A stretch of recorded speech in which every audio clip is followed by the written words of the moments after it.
Item 1 on the agenda is approval of last month's April 24th, 2025 Business Management Committee meeting minutes. I will entertain a motion and a second.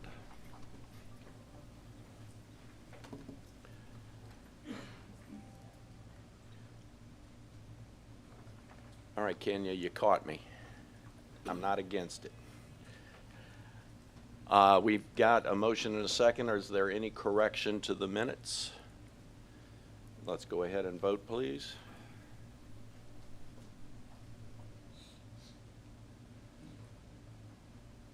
The motion passes. Thank you. Item number 2 on the agenda is a resolution approving the operating and capital budgets for fiscal year 2026. Greg Patterson, Deputy Chief Financial Officer, Grants and Budgets, and Jack Colgan, Acting Director of CIP Budgeting, will make the presentation. Good morning. Good morning, Vice Chair Durrett, Mr. Greenwood, Mr. Hurley, and members of the Business Management Committee. I am pleased to present MARTA's proposed fiscal year 2026 operating budget for consideration of a resolution to adopt the budget. Since you are familiar with the content of the presentation from the May 9th board retreat, I will try to be brief on the slides. We did have some adjustments to the information that I will explain in detail when we get to it. For the agenda, we will be starting with a review of the budget timeline and our new strategic priorities. We'll cover the budget premise, the proposed operating budget, and then I'll hand off the presentation to Ms. Colgan for the capital budget for fiscal year 26. And we'll wrap up with a review of the summarized feedback from our 2 public hearings. I am happy to report that we completed our board briefing on May 9th, our public hearings on May 13th and 15th, and the proposed budgets were provided to each jurisdiction. We are presenting the proposed 26 budget today for consideration of a resolution to be voted on by the board to adopt the budget on June 12th. This slide reaffirms our safe, clean, and reliable strategic priorities used to develop both the operating and capital budgets for fiscal year 26. Our budget premise, we built our budget to align expenditures to our revenue expectations. We reduced our reliability on operating carry forward and aligned our expenditures to support the safe, clean, and reliable goals. Our capital focus will continue to prioritize state of good repair projects that improve safety and reliability while delivering on MARTA's 15th Amendment obligations, and prepares MARTA to negotiate a new collective bargaining agreement while funding our existing obligations for the fiscal year. We'll now review the proposed operating budget. As a reminder, the fiscal year 26 budget assumes a 3% increase to all non-represented positions. The split of sales tax revenue is 55% to fund operating expenditures. Our budget fully funds our collective bargaining agreement obligations. Fair revenues have a conservative reduction of $13.6 million below fiscal year 26 levels to account for a combination of fare gate replacement as part of the automated fare collection 2.0 and acknowledging some of our ongoing fare evasion issues. Finally, this budget reduces 191 positions from the fiscal year 25 levels and introduces a flexible hiring freeze to achieve expenditure goals. So for this slide, I'd like to call your attention. This is the first of our corrections that I had spoke about. So this is a correction from both our presentations to the board and the public hearings. We included 3 changes to this slide. The first 2 are the amount of local bus revenue hours and miles proposed for fiscal year 26. Then responding to Mr. Zagabe's question on service levels, we realized we included total miles and hours for bus service, not revenue miles. The difference is the amount of deadhead built into the schedule for the bus to leave the garage and start its first pickup, and the time from the last drop-off back to the garage. That has no impact on the budget numbers we developed because we developed our budget assumptions based on the total miles and hours anyway. For reference, the total miles planned for bus in fiscal year 26, and this is the total miles I'm talking about, is 29.8 million, while the revenue service miles were 26.3 million. And for hours, the total hours was 22.3 million, while revenue hours are 2.1 million. This amount is extremely close to our fiscal year 25 budget assumptions. That had 30.4 million total miles and 27.3 million revenue miles, and 2.3 million total hours and 2.2 million total hours. Most of that difference is due to the adjustment in some of the bus hours that were allocated to on-demand service as part of the bus network redesign. The other noteworthy change on this slide is to include our service assumptions for bus rapid transit as a mode, which you can see we have 180,000 miles and 21,000 hours planned. This slide shows the headcount plan for fiscal year 26 by division and the difference over the fiscal year 25 adopted budget. The amount shows the 191 position reduction mentioned in the assumptions slide. Now for our revenue projections for fiscal year 26. Just hitting a few of the major takeaways on the slide. The growth of sales tax over fiscal year 25 is a combination of the additional percentage of sales tax allocated to the operating budget and the overall increase that was projected for fiscal year 25. As mentioned in the assumptions, passenger revenues were forecasted lower due to the implementation of AFC 2.0 and the acknowledgement of our fare evasion. Title ad valorem tax is adjusted upward to reflect the now expected contributions from Clayton County, and interest income was significantly reduced due to lower interest rates and reduced principal balance. Lastly, you can see our reduction in reliance on operating carry forward by nearly $12 million. And here is a visual breakdown of our revenues. Sales tax represents 63% of our revenues, with federal assistance being our second largest contributor at 13.3%, and passenger revenues at 10%. As a reminder, our goal is to reduce the operating carry forward portion of this to zero by fiscal year 2028. Now for a breakdown on our operating expenses. The major takeaways on this slide are the reductions in labor costs and increase in contractual services. Salaries and wages decreased by a net of $20.2 million, reflecting the reduction in headcount. And our contractual services increase includes some one-time expenses associated with the deployment of AFC 2.0 and the Argo contract, as well as expected increases in the cost of paratransit service, which are expected to be ongoing. As a visual breakdown of those costs, you can see labor is always MARTA's largest expense, comprising almost 61% when you add salaries, wages, benefits, and overtime together. The second largest share of expenditures is contractual services at 20%. Materials, supplies, and fuel together make up almost 10%. And this slide provides a breakdown of our expenditure trends by division from fiscal year 23 through fiscal year 26. The noteworthy adjustments from fiscal year 25 to fiscal year 26 are the reductions in operations, driven by a combination of lower cost for parts, equipment, and fuel, and administrative and vacant position reductions. Similarly, capital programs is lower due to headcount reductions, while general manager is increased to reflect improved police compensation to help fill vacancies there. I'll now hand the presentation over to Ms. Jax Colgan. Thank you, Greg. I appreciate it, and good morning, everyone. For our budget assumptions, this budget assumes a 45% share of the core penny sales tax allocated for capital projects. It assumes $197 million in grant revenue for eligible projects. To support this level of project delivery, MARTA anticipates issuing $250 million in debt.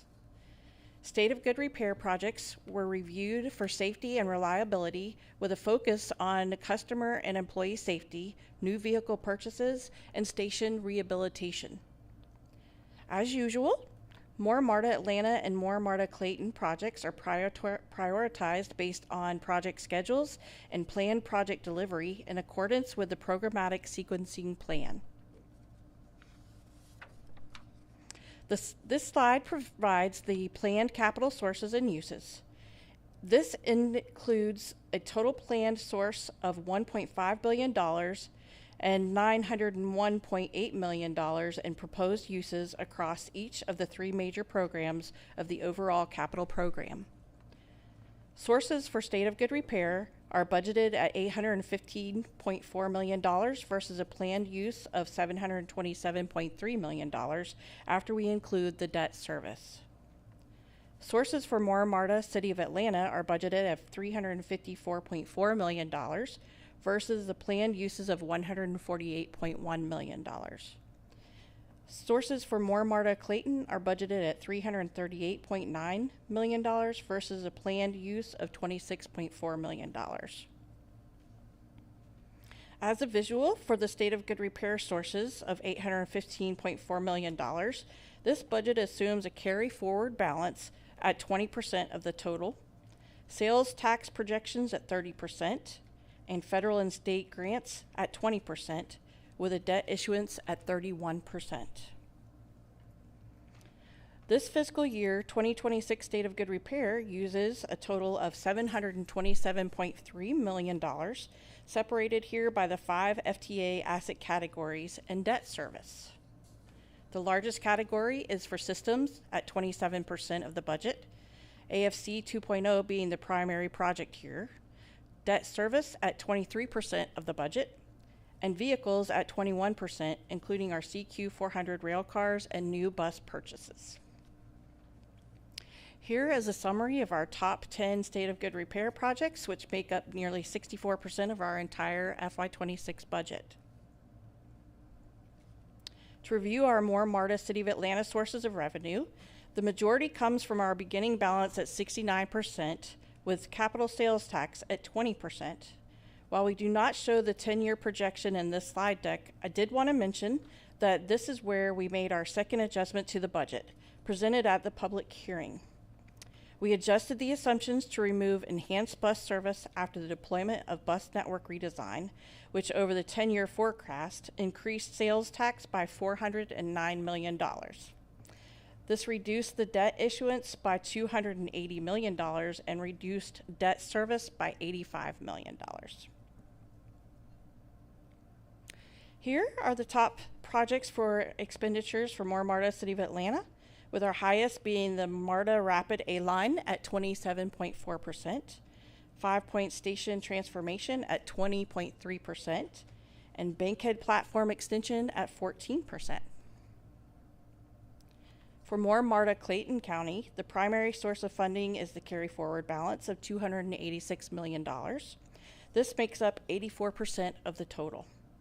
Sales tax allocation adds another 11%, with the interest revenue adding another 3%. Here are the projected projects by category in Clayton County expansion, with MARTA Rapid Southlake leading at 34%, the Operations and Maintenance Facility at 19%, and the Justice Center at 13.7%. Now for new information. Everyone's excited about that. I would like to share the details from our MARTA's public hearings on the budget. MARTA conducted 2 public hearings. The first was MARTA headquarters, which was also broadcast online. The second was in Clayton County at the Riverdale Town Center. At our hybrid public hearing from headquarters, we hosted 5 in-person attendees. We had 261 YouTube video views. We received 2 public comments. At our in-person meeting in Clayton, we had 1 attendee and 0 comments. This slide summarizes the feedback we received from the public comments. We received 1 comment that the Deputy General Manager's budget increased by a massive amount. We had a comment from 1 member of the public that was concerned about the reduction of the police headcount and how it conflicted with our safety message. We received a concern that budget documents need to show on the MARTA website as advertised, and the last comment was directed to our capital program. The individual indicated it was refreshing to see new projects, but would like to see more. With that, we respectfully request the Business Management Committee to recommend approval for the resolution approving the operating and capital budgets of fiscal year 2026. Thank you. I'll entertain a motion and a second to put this on the table.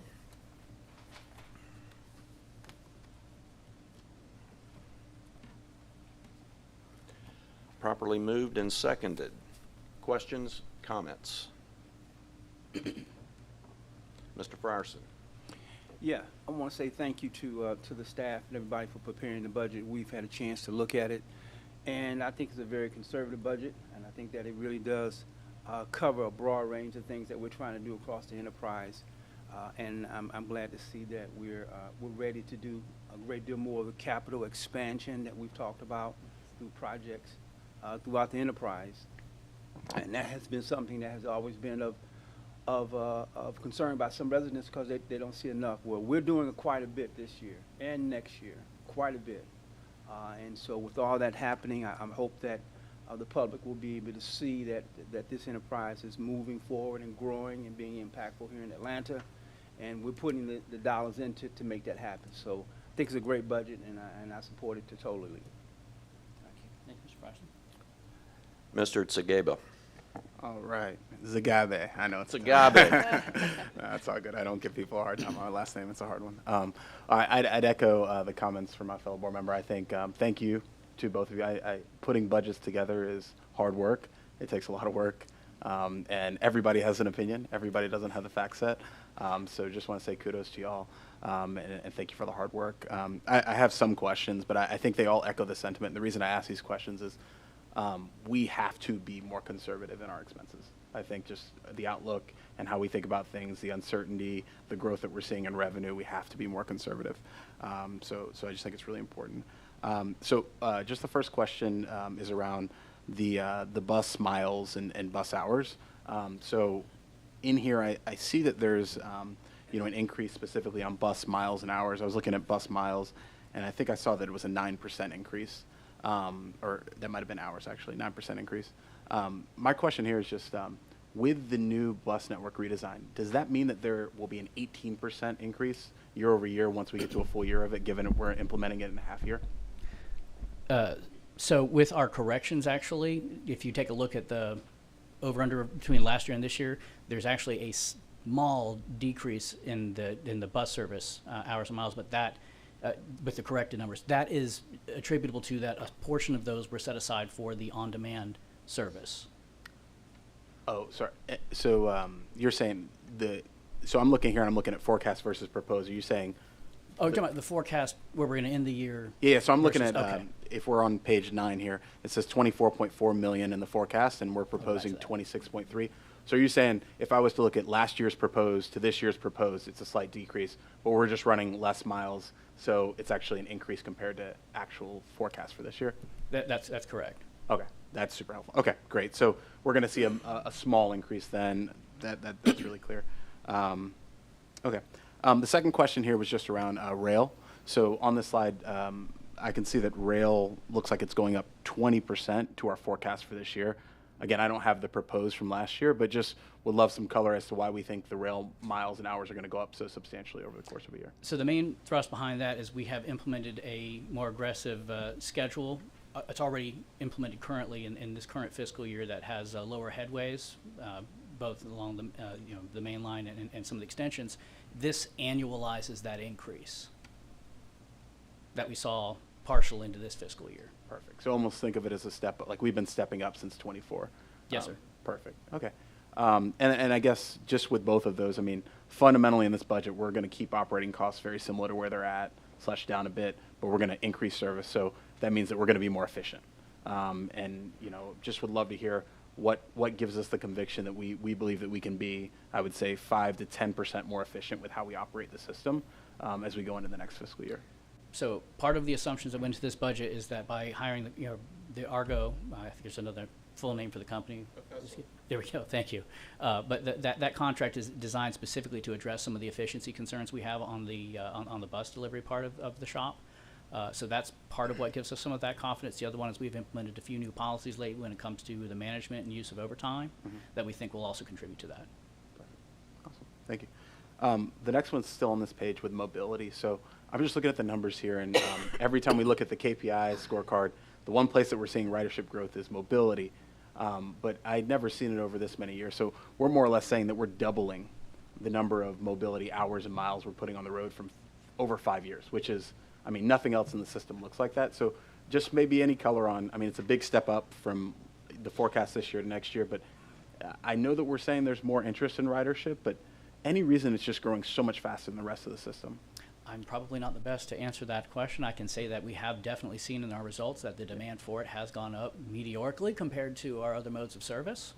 But as for the reasons driving it, I cannot speak to that. I'll take a shot at that. I think it's demographics in the city that we're serving, so the aging population and the number of disabilities and to some extent the convenience of the service itself. So what we are doing to address that is moving towards a family of services model.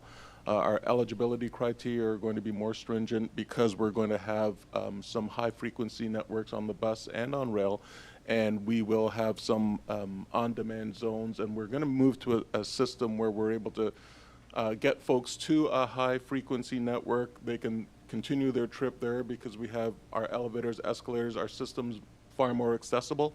And then when they get to the end of that journey, again, there will be a first mile, last mile connection to get them to where they want to go. That will move us from a high dependence on the mobility, which is something like $87 per ride, and move them to the fixed route, which is more like $11 or $12 per ride. Perfect. Yeah, I think this is a big one to watch as we go into the year, just given that $87 a ride. Yeah. It is, Yeah. it's very big. Okay. And then just last 2 points. The next one, I heard in the public comment, and I think it's just really important to be really clear as we're explaining this to the public, but it was around MPD, and that the number of roles is going down. And I think it'd just be really helpful. Can you clarify?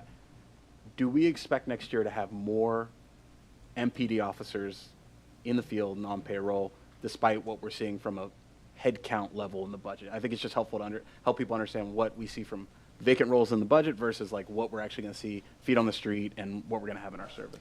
The short answer to that is yes. So I'll say it again, yes.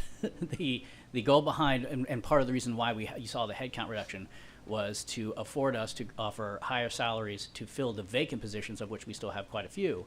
And the more we can fill of those vacant positions and make attractive a salary and growth options for the officers, we believe that will attract more officers to MARTA to fill the vacancies and actually have more MARTA officers out there in the system patrolling it and making it safer for everyone. Perfect. Super clear. More officers. Very happy to hear it, and I think the public will be excited to see it. And then just the last piece and why all these questions come up. I was just looking at this year's financials that we have here, and I'm seeing that we're $611 million in expenses, and we've been running about 50 to 60 million a month in expenses. So you pull that forward, and that puts us somewhere around, I don't know, 710 million. And we're putting forth a budget which is around 650, right? So to this point on, we have a conservative budget. We're going to have to manage exceptionally conservatively. We're going to be taking $50 to $60 million of cost reductions down if we achieve our budget next year. We've got to continue on that trajectory while we grow ridership. That's a tough act, but I know y'all put together a plan that has a lot of eyes on it, but we've got to do that because this is about the next 10 years, not about the next year. So thank you. Absolutely. Thank you, sir. Ms. Ide. Yes, thank you for the presentation and for all your hard work on the budget. One question, I know this comes up in many different areas, of how did we let the public know about the budget hearings, just because we did have pretty low attendance in person? And I know that's always a challenge, that we can feel like we've let people know every which way and still not get a lot of engagement. But if you could just let me know what you all did to let people know about the two meetings. I'll see if I have one of my representatives in the room who can speak to that. I don't see them. So I do know that we had put our public notices out, and we had also put up the A-frames in the stations that advertised that it was going to be present. There might have been some additional efforts. I don't know off the top of my head what other ones we deployed on that. I can certainly find out, though, the full list and provide that to you. I think Stephen's got some Sorry. context on that as well. No, Steve Parker, Chief of Staff. Yeah, the staff engaged folks to hang notices on the buses and a number of, I'm trying to think of the locations that we hit.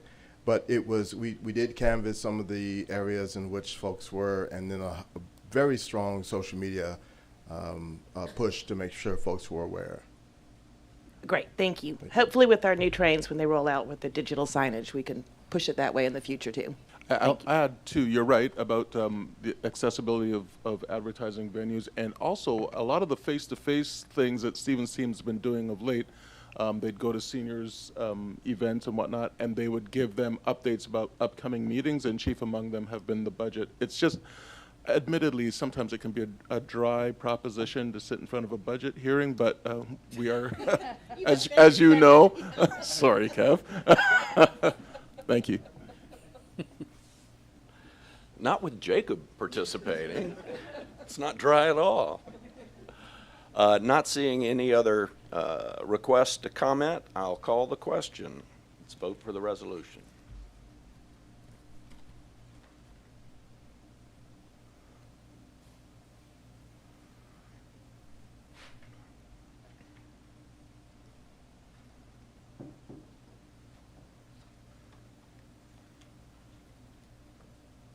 The resolution passes.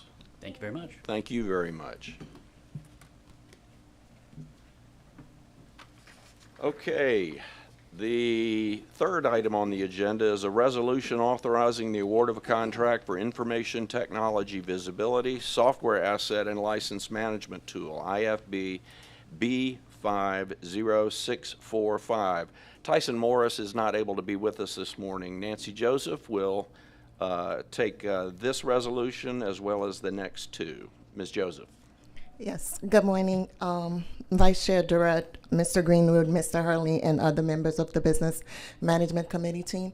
My name is Nancy Joseph. I'm here to present on behalf of Tyson Morris, AGM CIO of Technology, on resolution authorizing the award of a contract for IT visibility, software asset, and license management tool, Flexera B50645.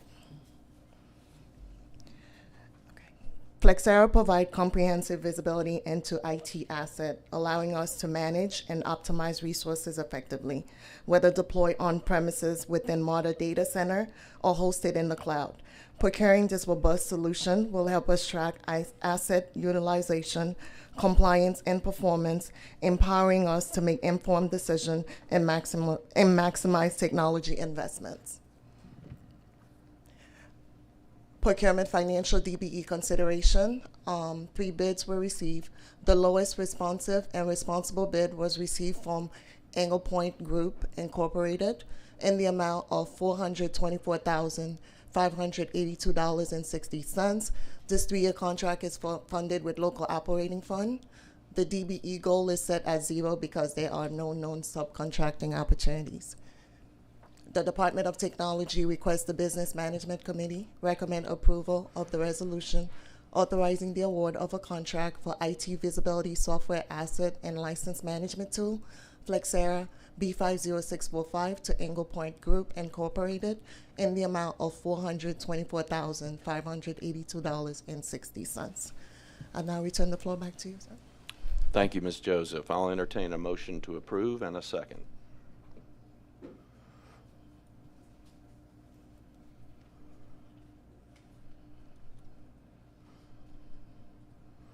Properly moved and seconded. Are there questions or comments? Not seeing any, I'll call for the vote. Bless you. Bless you.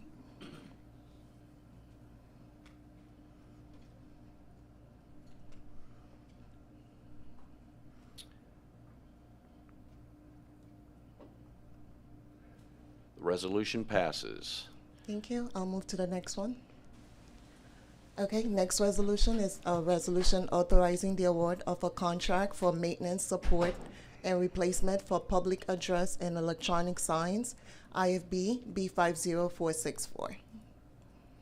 Okay, let's go. The AVIS system is an essential communication tool for MARTA, incorporating visual display and audio announcement.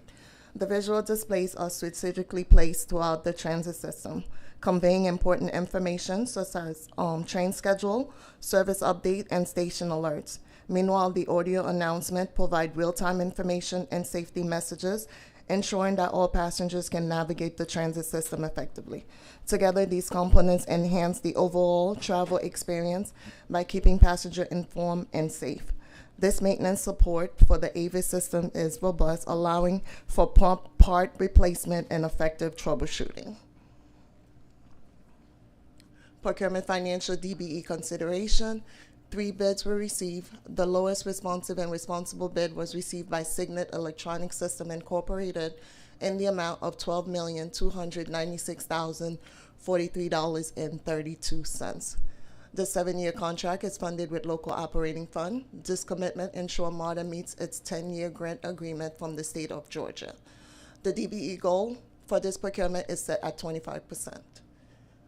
The Department of Technology requests the Business Management Committee recommend approval of the resolution authorizing the award of a contract for maintenance, support, and replacement for public address and electronic signs, IFB B50464, to Signet Electronic Systems Incorporated, in the amount of $12,296,043.32. Thank you, Ms. Joseph. The resolution has been, a motion has been made and seconded to approve this resolution. Are there any comments? Mr. Zagabdi. Hey, spot on. Thank you. Thank you very much. 2 questions. One, do you have any idea what our current contract is like per year? Like, this is about a little shy of $2 million a year in the contract. Do you know what we're by any chance paying right now? The previous contract was with part of the installation of the system, and it lasted about 3 years. This is the first time we're doing a brand new maintenance and support outside of that. I don't have the numbers off the top of my head, so. Okay. And then just maybe 2, I'm like, this seems exceptionally expensive for a maintenance contract. Like, just one, does this include full replacement? Like, anytime a single one breaks, it includes replacement? Replacement as well. Okay. Because, I mean, it's screens and PA, these screens, I mean, I work at a business that sells these types of screens, and not to say, like, no conflict here, it's just, it seems very expensive and then I look at the bids and I see a bid at $9 million, $12 million, and $25 million. So just the variance between the bids makes me wonder if, a very different interpretation. It just seems like a lot for screens. I know that they're higher end screens, they're protected, they're encased, but I don't know if any color on, like, was this higher than we expected? Was this around the budget? It's just a very large contract for this. When we had the project estimated by our internal estimator, it's within that ballpark figure, so.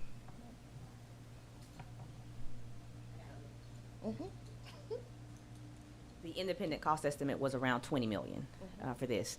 And again, this is this allows us to replace screens, to do any type of intermittent, and it's not just the screens, it's also public address system as well, and all of those components. And so I think we'll know a little bit more. We have had minor complaints about the PA systems and the audio at some stations, but again, we'll know a little bit more about how effective this is in the numbers as we start to get those these assessments and do the work. So again, it's a no higher than, right? So it's not a guaranteed amount. It's as called. Thank you. Okay. Mr. Frierson. Yes.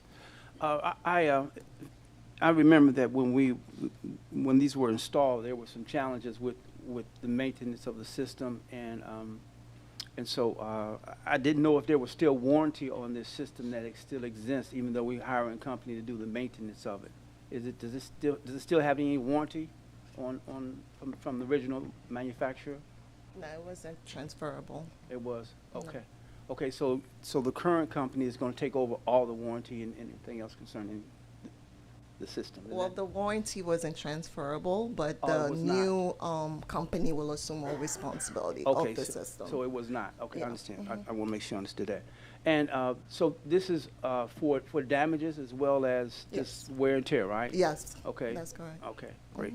And I hope to see, once again, I think Rhonda mentioned some of the challenges we're having with the audio piece of it. That's really, I really hope to see some improvement in that, because if you're on the platform, you really have to be able to hear what's going on with the system, and I'm hoping that this is going to bring Yes. some better service. All right. We'll monitor that. Okay. All right. Thank you. Thank you. I will comment that the quality of audio that's out there throughout the system now is way better than it was when we initiated this. So we can complain about things, but let's remember how bad it was. Yeah. It was like Charlie Brown's parents, wah, wah, wah, wah. Any other comments or questions? Then I'll call for the vote.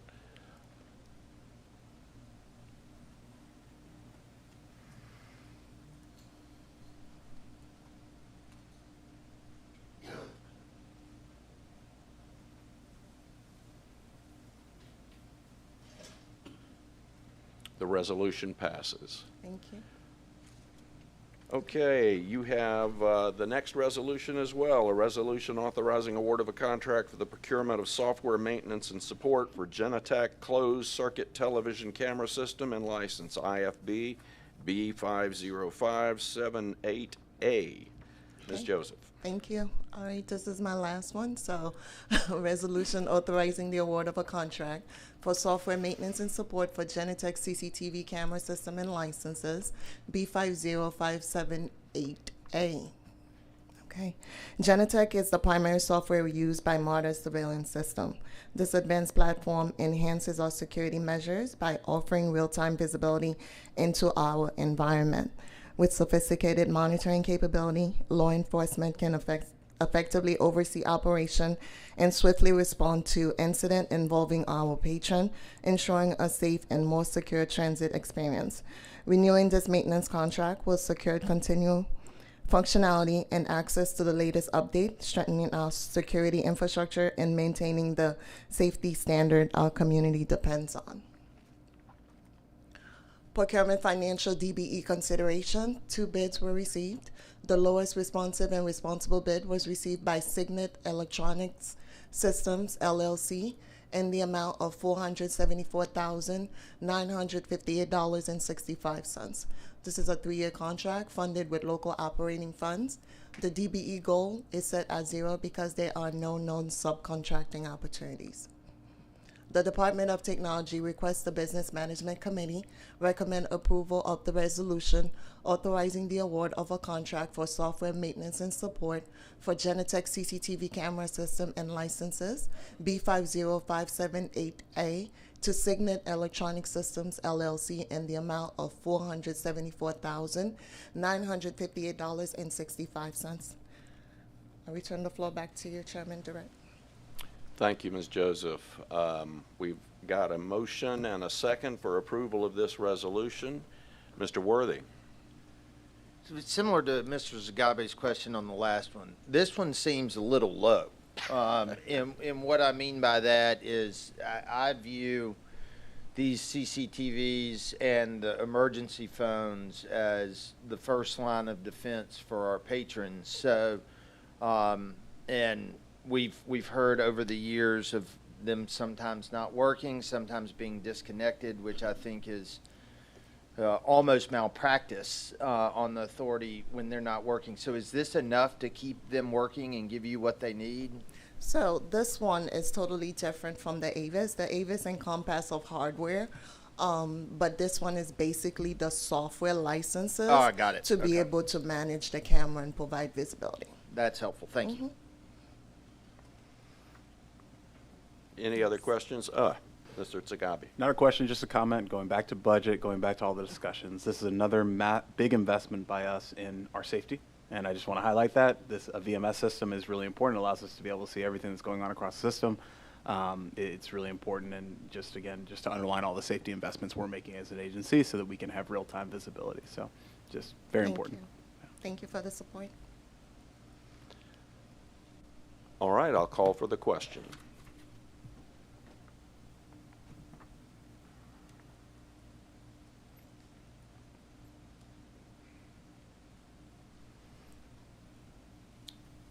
The resolution passes. Thank you, Ms. you. Joseph. All right, Rhonda Allen, if you'll come forward for a resolution authorizing the award for the procurement of specialized professional consulting services, a letter of agreement, L50555. Yes. Good morning, Vice Chair Durrett, Mr. Greenwood, Mr. Hurley, and other members of the BMC committee. Again, I'm Rhonda Allen, Chief Customer Experience Officer, stepping in for Tyson Morris due to a family emergency. Is there a slide that you can get to? All right, next slide, please. So as what was going to be the Tyson Morris show, there were a lot, you can see there are a lot that, a lot of items that IT is working on this year and in the past and in the future. As such, supporting the capital program as well as our operating program, it takes a lot of technical advisory service, consulting services. We don't always have those services full-time employees in-house. And so we rely on professional services to provide some of that advisory services, consultant services, and other engineering services. This contract is one to provide for those services. So generally we use professional services for those types of resources. Next slide, please. Because the MARTA Act does not require us to compete for professional services, we did not. However, we were cognizant of the cost of this type of labor, and so IT did request pricing from 5 different professional service firms. After reviewing the availability and the skill sets of those firms, as well as the pricing, individual rates for those resources, IT selected 4 firms that had the needed skill set and availability. Those are listed on the slide here. This is a 3-year contract for $23,611,035.19. Again, will be funded through a combination of the capital program and our operating budgets for the next 3 years. D&I did not assign a DBE goal for this procurement because it is executed under a letter of agreement. However, one of those vendors, Gantech, is a DBE vendor. Next slide.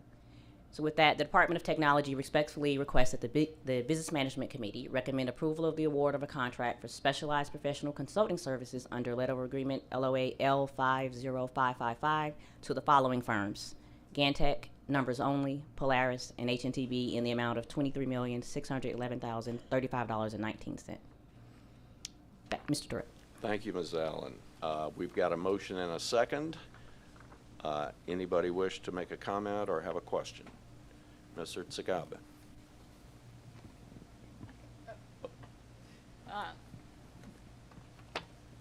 Can you boil it down for me?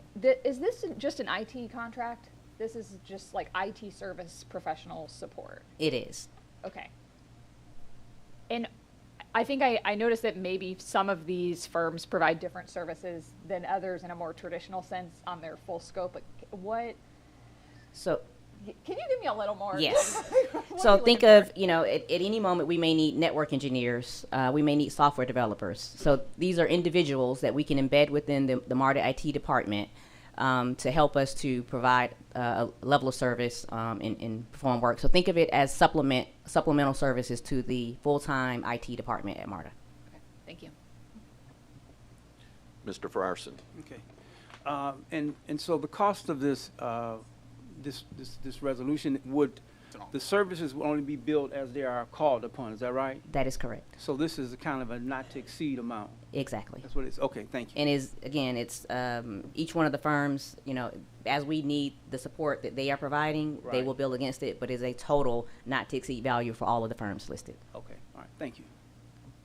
Mr. Tsagabe. Thank you for this, and just 4 firms listed here. 3 of them kind of make sense to me. There's one that I see there, HNTB, that I just have never thought of as an IT firm. So just maybe any color on just Yes. that group being in there. Yeah. In the last year or so, we have actually used one professional from HNTB as a technology change management professional. We didn't have that skill set in-house, and we've been using that individual on our Oracle Cloud migration service project. So now all of them are, we're going to have, 10, 15 people from every single one of the companies. That's not always, not evenly distributed, but it's based on the need at the time and what they can provide. Thank you. Sure. I don't see any other requests to comment or ask questions, so I'll call the question.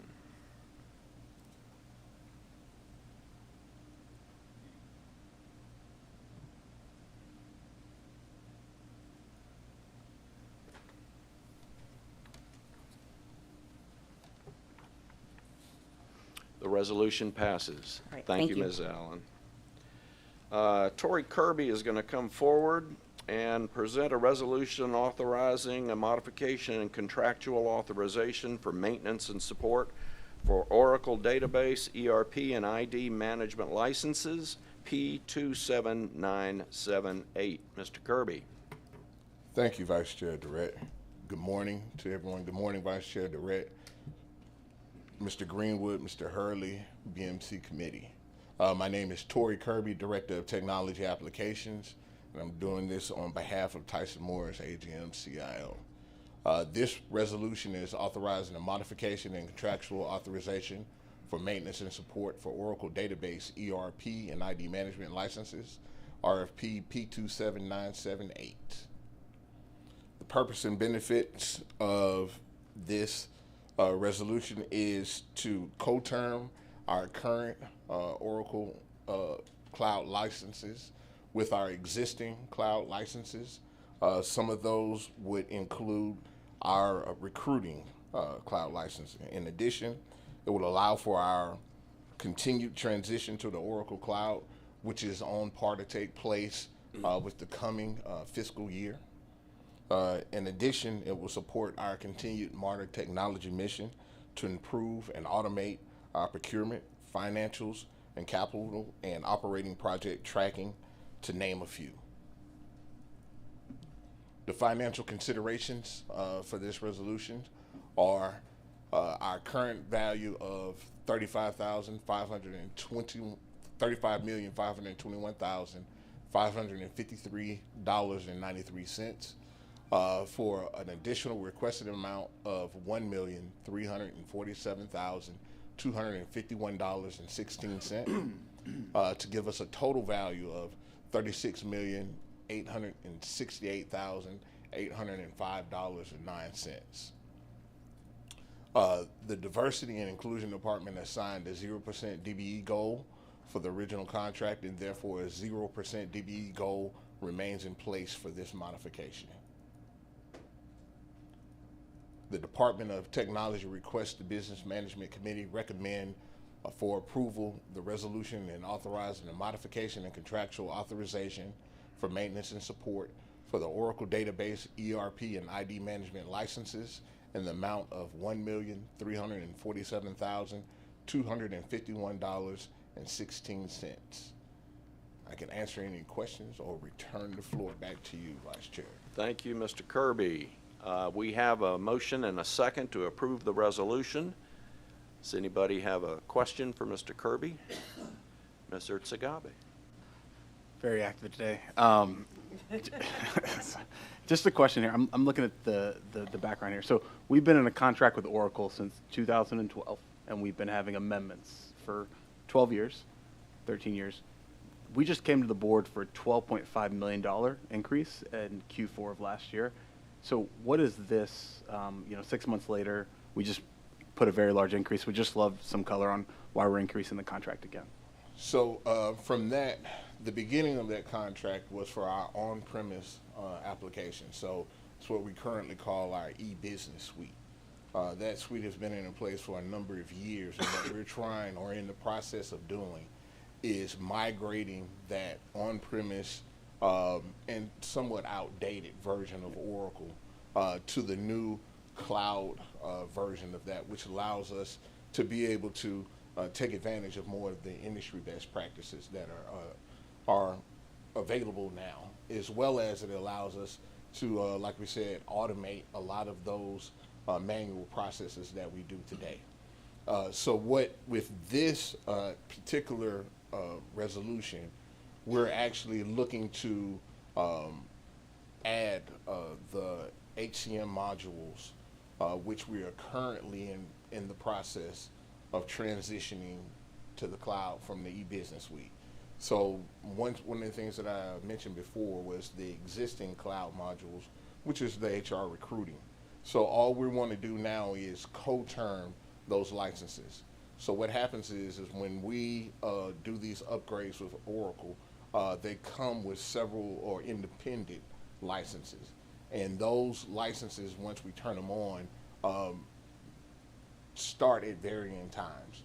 And what we like to do to sort of clean and make sure the management of our contracts are neat and that we're able to work with that actual contract is co-term those, and so that we don't have contracts and we're not consistently coming back to you all asking for money on a regular basis. We can do it one time within that contract term period.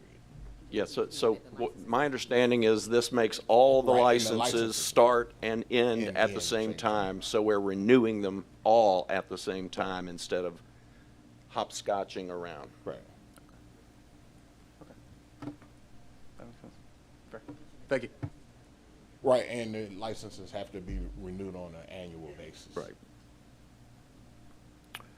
Okay, I don't see any other questions, so I'll call for the vote.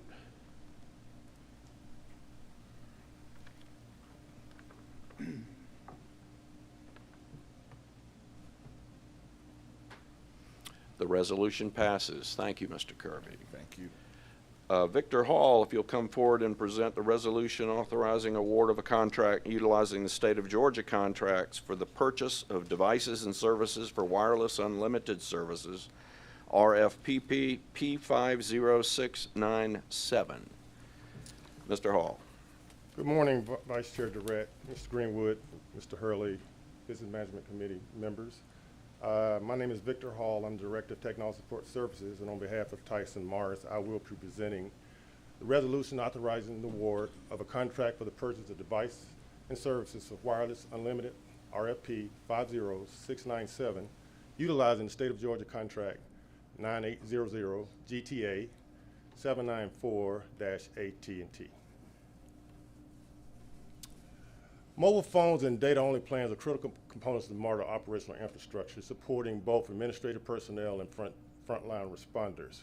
These tools enable real-time communication, precise navigation, and continuous operational oversight. Some of the key components of this agreement will be AT&T's FirstNet nationwide broadband network, which is specifically designed for public safety and first responders. Data plans and mobility connectivity provide seamless communication nationwide for business continuity, and our push-to-talk feature that provides instant two-way communication for teams in the field across long distances. The procurement considerations: on February 19, 2025, the Technology Department submitted a letter of intent to MARTA's Board of Directors to utilize a statewide contract in procuring devices and services for RFP P50697. This new contract will replace contract P50152, expiring on June 30th, 2025. The authority will annually renew or enter into a new agreement with the vendor after the state of Georgia renews the underlying state contract. Financial considerations: this procurement of $635,244 is being funded 100% local operating funds for the fiscal year of 2026. Diversity and Inclusion Department did not assign a DBA goal for this procurement as it is being executed on the state of Georgia contract. The Department of Technology requests the Business Management Committee recommend approval of a resolution authorizing the General Manager, CEO of his delegate to enter into a contract with AT&T Mobility National Accounts, LLC, utilizing the state of Georgia contract to purchase device and services for wireless unlimited, RFP P50697, for the maximum contract value of $635,244. Thank you. Thank you, Mr. Hall. Entertain a motion and a second to approve this resolution. Properly moved and seconded. Are there any questions? No questions, Jacob? I feel left out. All right, I'll call for the vote.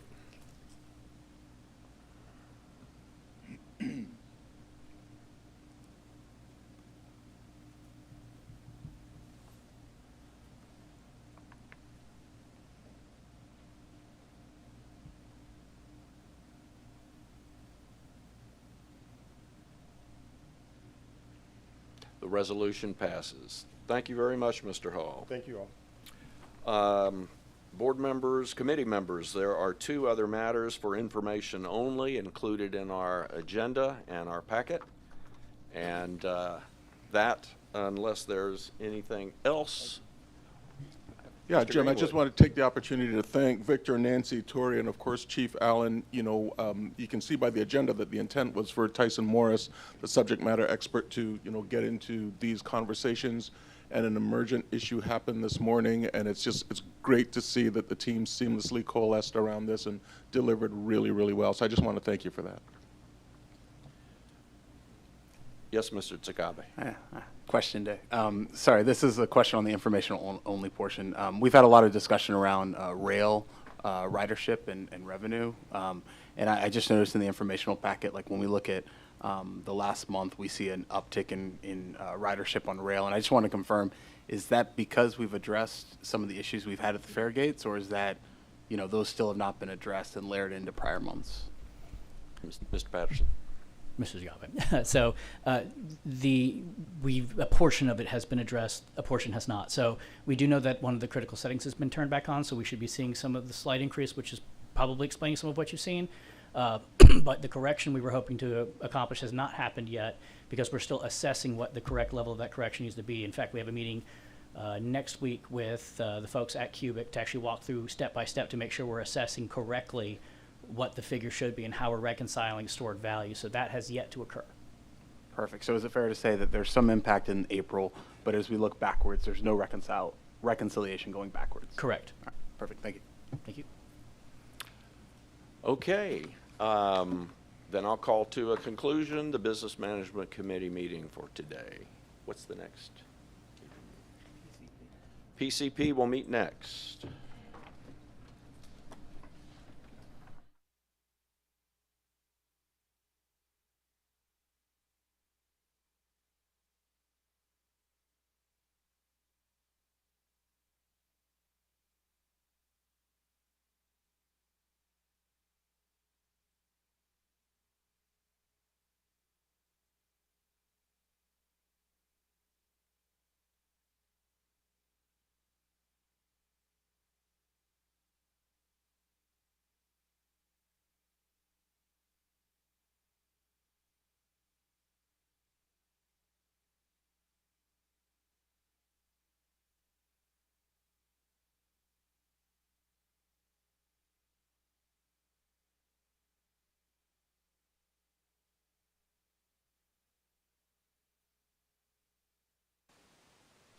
Committee meeting on May 22nd, 2025. With that, we'll go ahead and jump into our first agenda item, an approval of the April 24th, 2025 Planning and Capital Programs Committee meeting minutes. Do I have a motion and a second?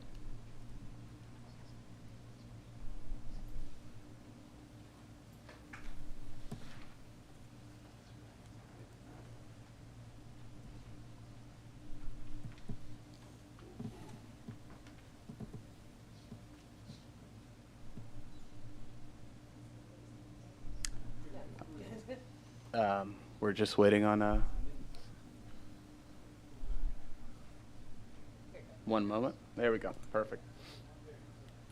All right. I see we've been moved in second. Any discussion? If none, please vote.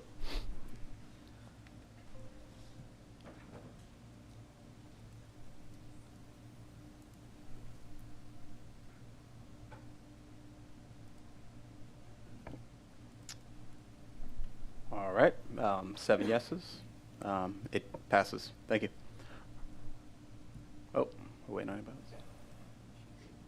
else. Oh, okay. We got one more vote coming in. 1 second. I voted in the affirmative. You just want to edit it so we can keep going. Yep. We'll mark that as yes. There we go. I see it in 8 yeses. All right, on to agenda item 2. The good news here is I've asked a lot of my questions already, so not as many from me today. Agenda item number 2, resolution authorizing award of a contract utilizing the General Services Administration GSA contracts for real estate, lease, and parcel management software, RFP P50712. We have Ms. Boyd, our Director of Real Estate. The floor is yours. Good morning, Chairman Zagabe, GM Greenwood, Mr. Prescott, and members of the committee. If you could go to the slide, yes, and the next slide, please. So real estate and TOD need software, and this was a finding from audits that were done in 2023 and 2024. We need it for the financial side, for our leases, and for our parcel management for our real property assets. And new software will help us to increase accuracy. It will eliminate a lot of manual calculations that we do over multiple spreadsheets just to complete one task. It will help us to better budget and do pro forma reporting, and help us to help other departments in a better manner. Similar software to what we've been looking at is used by the largest real estate companies in the world, but they're also scalable to be what MARTA needs. If you could go to the next slide. So for the real property asset side, this will give us ways to track, monitor, and report on our assets. And it will also allow us to come up to closer valuations to market instead of using book value that the assets were purchased. And again, it is scalable for MARTA's size and for the number of ground leases we have and everything that we have currently, and as we grow and as we acquire more property. And this will also allow the GIS, which is the Geographic Information System, it will allow that mapping to be embedded into hyperlinks so that other departments would have access to that information 24 hours a day, 7 days a week, without having to wait for real estate to answer a question. The other part of that is the financial side for the leases, and this will allow us to generate invoices and statements that have line items on them and balances and that are more understandable. It will also allow us to support different types of receipts and make sure the receipts are applied to the correct accounts. And again, as I had said, automate the reporting and the budgeting process and provide an audit trail for us. So it's easier to find, so we can go back and find the transactions. And alerts, we have a lot, we do escalations with our rentals, and we do reappraisals every 20 or so many years, and this will allow us to have alerts that come in a timely manner so we can stay within the contract. And these softwares that we have looked at are compatible with other MARTA softwares and databases, and would also have a customer portal. So it would make customer coordination easier, communication, and would allow them to have a way to make online payments. So what we've been looking at is just off the shelf, nothing that has to be customized. And so we're asking for $1,493,530 to purchase software within FY25. And that would cover 3 years, so it would include the initial one-time setup and implementation, and then a 3-year license fee. And so we're requesting a resolution authorizing the award of contract for real estate lease and parcel management software utilizing the General Services Administration contract RFPP P50712. Thank you. Thank you. Do I have a motion and a second? It's been moved and seconded. Any comment or questions? Mr. Frierson. Yeah, I just have a couple. So the software that you selected is called the Office of Real Estate. What is it called? I want to make sure I'm clear. Are you talking about the actual software Yes, itself? right. We have chosen Yardi through the GSA contract. Okay, so that's the name of the company, all right? And you said it's a pretty widespread software. Is it used by other enterprises? I'm just curious. Companies with around the world with over 200 billion in assets use that company, but again, it's scalable. Okay. So it's not too large for us. And it does include many modules that could be used later for different departments, but we are only concerned right now with the real estate. Okay, all right, good. All right, thank you, that helps. All right. If no further questions, please vote.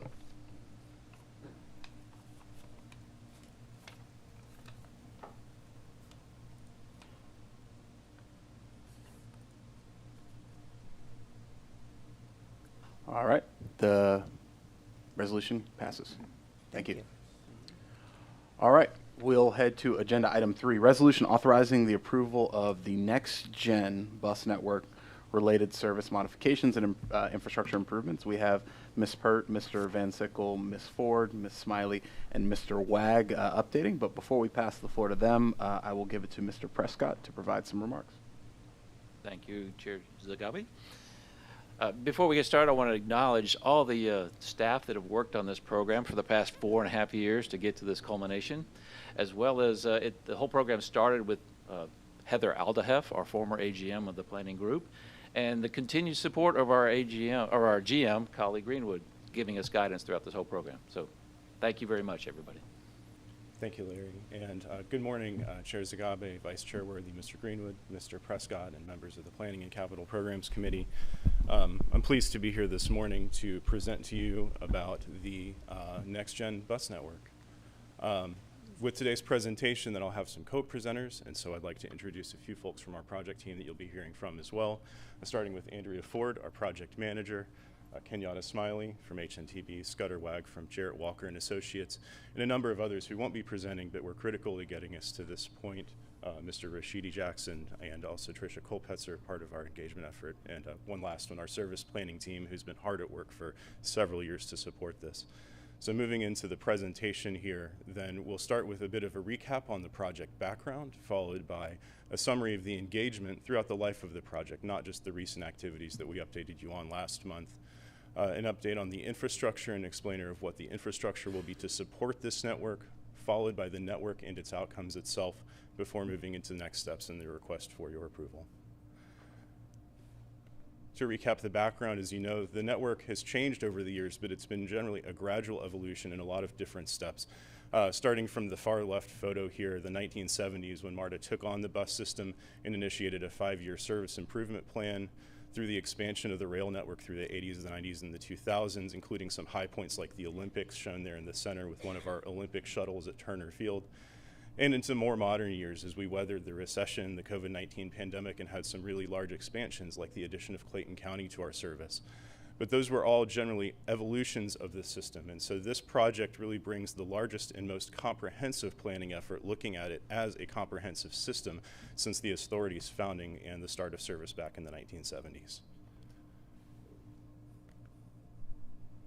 All right, there we go. Having a little clicker trouble this morning. The project started in 2021 with a briefing to the board, and that led to the development of 2 very different concepts for what the network could look like. One of those, and this is a theme that you'll hear throughout the presentation, was very focused on building ridership and relied on a tighter network of very, very frequent lines, a much smaller network of frequent lines. On the other hand, we presented the public with a coverage-oriented concept that had a much wider geographic spread, going to more places, of course using the same amount of resources, then that came at the expense of a lot of frequency. Those 2 different kind of network concepts were taken out to the public in a series of meetings and were also the focus of an extensive survey effort throughout 2022 to get a sense of what the public was really looking for in the network and where the right point between those 2 ideas would be. With the network outreach completed as we moved out of 2022 and into 2023, the board provided us some key guidance that I'll cover in just the next couple of slides that helped us really shape the network and advance the project. And with that guidance provided in late 2023 and through 2024, we set about the work of actually developing the draft network and putting the new network together. With the completion of the draft network in late 2024, we started a period of public engagement to get the public's thoughts on the very specific route changes proposed. So we had several months of engagement activity around that we'll cover in more detail in this presentation as well, followed by a period of refinement where we looked through that feedback and some other ideas to see what changes should be made to the draft to bring it into its final form, which we'll present to you today.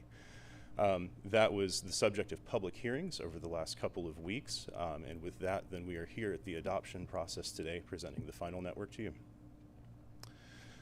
Recapping the guiding principles issued by the board, there were 5 principles in that 2023 guidance. The first one was really about expanding access to transit, and that was in expanding access to jobs, expanding access to other opportunities.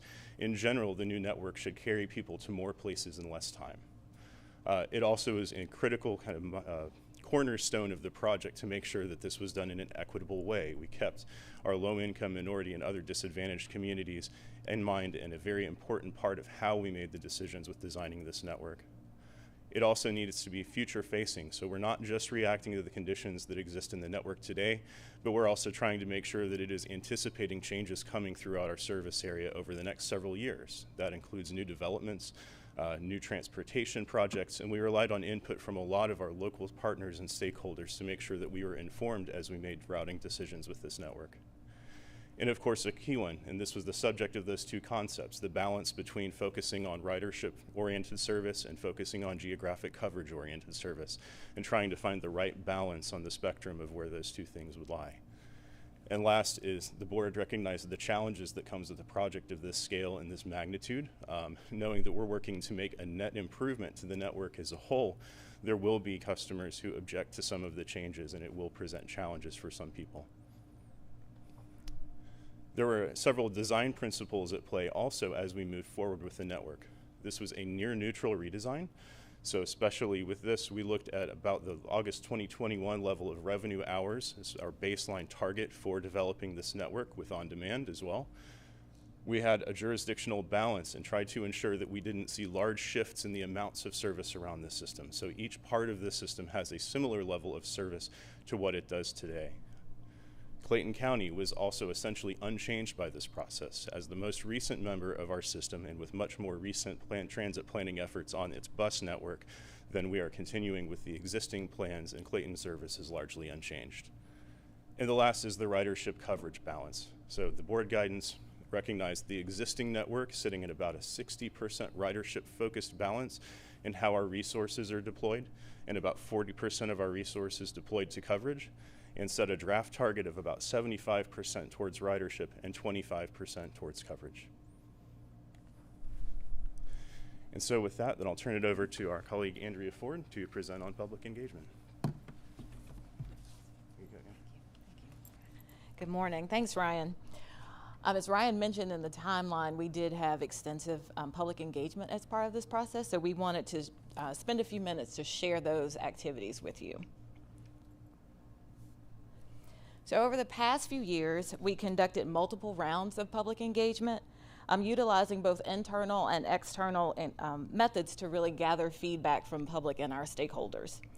So following the development of our initial network concepts, we hosted 6 public meetings and launched a comprehensive survey to collect input from the public and from our key stakeholders. This survey effort was wide-reaching, and beyond the online survey, we also conducted in-person outreach throughout the system to make sure that we heard from our riders throughout this process. Once the draft network was created, we initiated another engagement phase that was focused on the draft, and we concluded those engagement efforts in March of this year. To engage our employees, we also implemented a range of internal outreach activities. Those included visits to our bus garages, where we set up tables during the morning pullouts, as well as holding town hall presentations. We also had on-site interactions at the rail stations and informational sessions with MARTA staff. Most recently, from May 12th through the 17th, so last week, we held 6 public hearings to present the refined version of the plan. And the following slides will also share those key insights from outcomes from each phase of our engagement activities.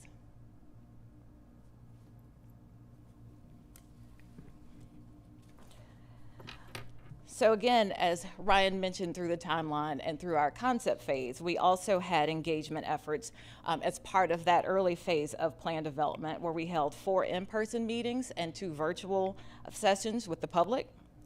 We received more than 8,600 responses to the survey that was conducted during that phase of engagement. More than half of those respondents favored the ridership concept, while over a third preferred the coverage concept. Additionally, a significant portion, so about 12%, remained undecided between the 2 concepts during that phase. This input, particularly the majority support that we heard for the ridership concept, along with the guiding principles and parameters that Ryan described, really helped influence the bus network redesign. At the same time, the redesign also accounted for the importance of maintaining coverage.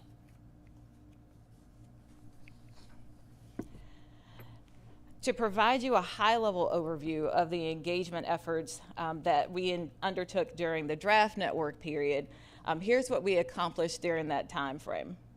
So for public meetings, we held 54 public meetings, both virtual and in person. The virtual sessions were scheduled during lunchtimes, evenings, and even on weekends to make sure that we could capture a large number of our public. The in-person meetings were also held at various times and locations across the MARTA service area. For our internal engagements, as I mentioned, we conducted over 20 internal events, including lunch and learn sessions, garage visits, and open houses. For station tabling, we held, staff held 34 tabling events at 24 different MARTA rail stations, engaging directly with our riders and our bus operators. For onboard outreach, we also had a significant number of surveys that were collected, so over 4,600 surveys that were gathered during ride-alongs across more than 40 bus routes. And then for surveys and overall comments, in total, we collected again over 4,600 surveys, both online and in person, and received more than 3,000 written comments throughout our various engagement channels. We also utilize a range of engagement tools and communications to really broaden our outreach. These included posting project materials on the project website, interactive online tools that were available so users could compare the current and proposed bus networks at the route level, audio announcements at the rail stations and on buses, bus hangers, bus shelter posters, A-frame signs, and much more. And just to mention again the public hearings that we held on this project last week. So during the week of May 12th, again, we held 6 public hearings for the refined proposed bus network. Notices about the public hearings were published in various newspapers, including the Atlanta Journal-Constitution, the Champion, the Fulton Northside Neighbor, Clayton News Daily, the Gwinnett Daily Post, the Atlanta Voice, and Mundo Now. Promotional displays were placed at over 200 bus stops and shown on digital billboards throughout the system. And additionally, we had audio announcements about the hearings that were broadcast at rail stations, on the platforms, and on buses. And again, we had 25,000 bus hangers that were distributed across the bus fleet. Communication was also shared throughout newsletters, press releases, social media, and both on MARTA and the project websites.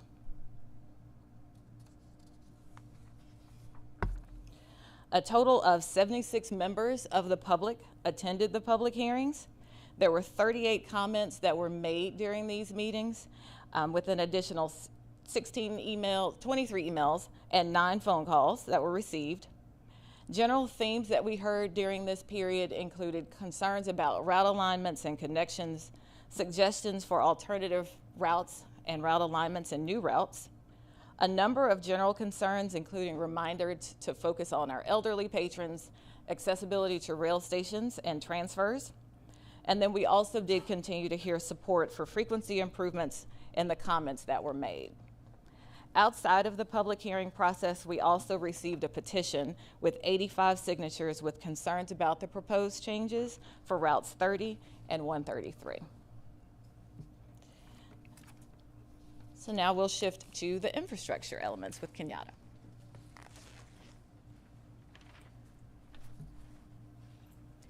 Thank you, Andrea.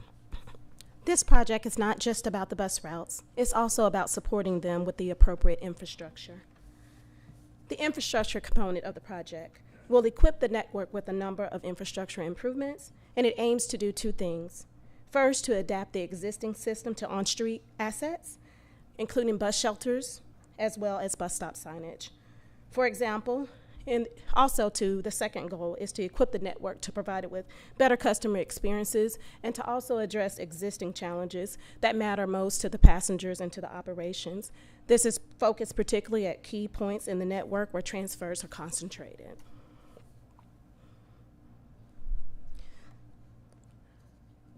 We'll walk through a couple examples here. First, we'll focus on bus stops and bus stops amenities.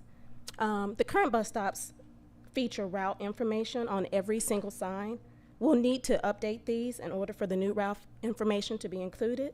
We'll also need to make adjustments where shelters are no longer needed in the network and they will be removed and redeployed.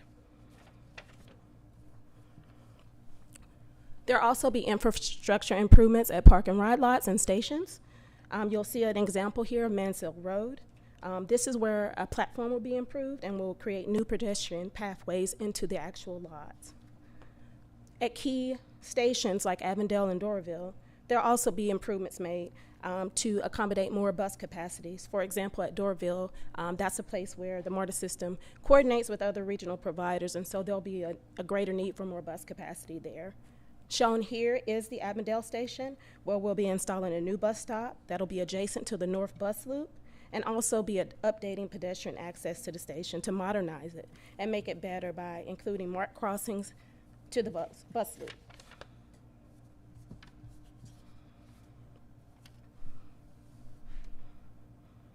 Here we'll talk a little bit about the station improvements. There are two shown here, one in Union City. It is a well-established new transfer point in the new network, and there will be improvements made here to make sure that the buses can sync and that they'll be queued up. There'll also be amenities added and a new safe crossing. In South DeKalb, near the gallery at South DeKalb, we'll also be constructing something similar where buses can line up for transfers, again with a crossing and amenities. This will serve the area and the new network until the permanent transit hub is constructed. There are going to be over 100 pedestrian and street improvements as a part of the bus network redesign, and we will be focusing on the streets as well. In several places currently, working to improve intersections that can be tough to navigate for the buses, like the tight corner at Jonesboro Road. And some of these improvements will be as simple as repainting the intersection to adjust the lane widths and move stop bars. We'll also be working to improve pedestrian access at key places, like the stop on Cascade Road.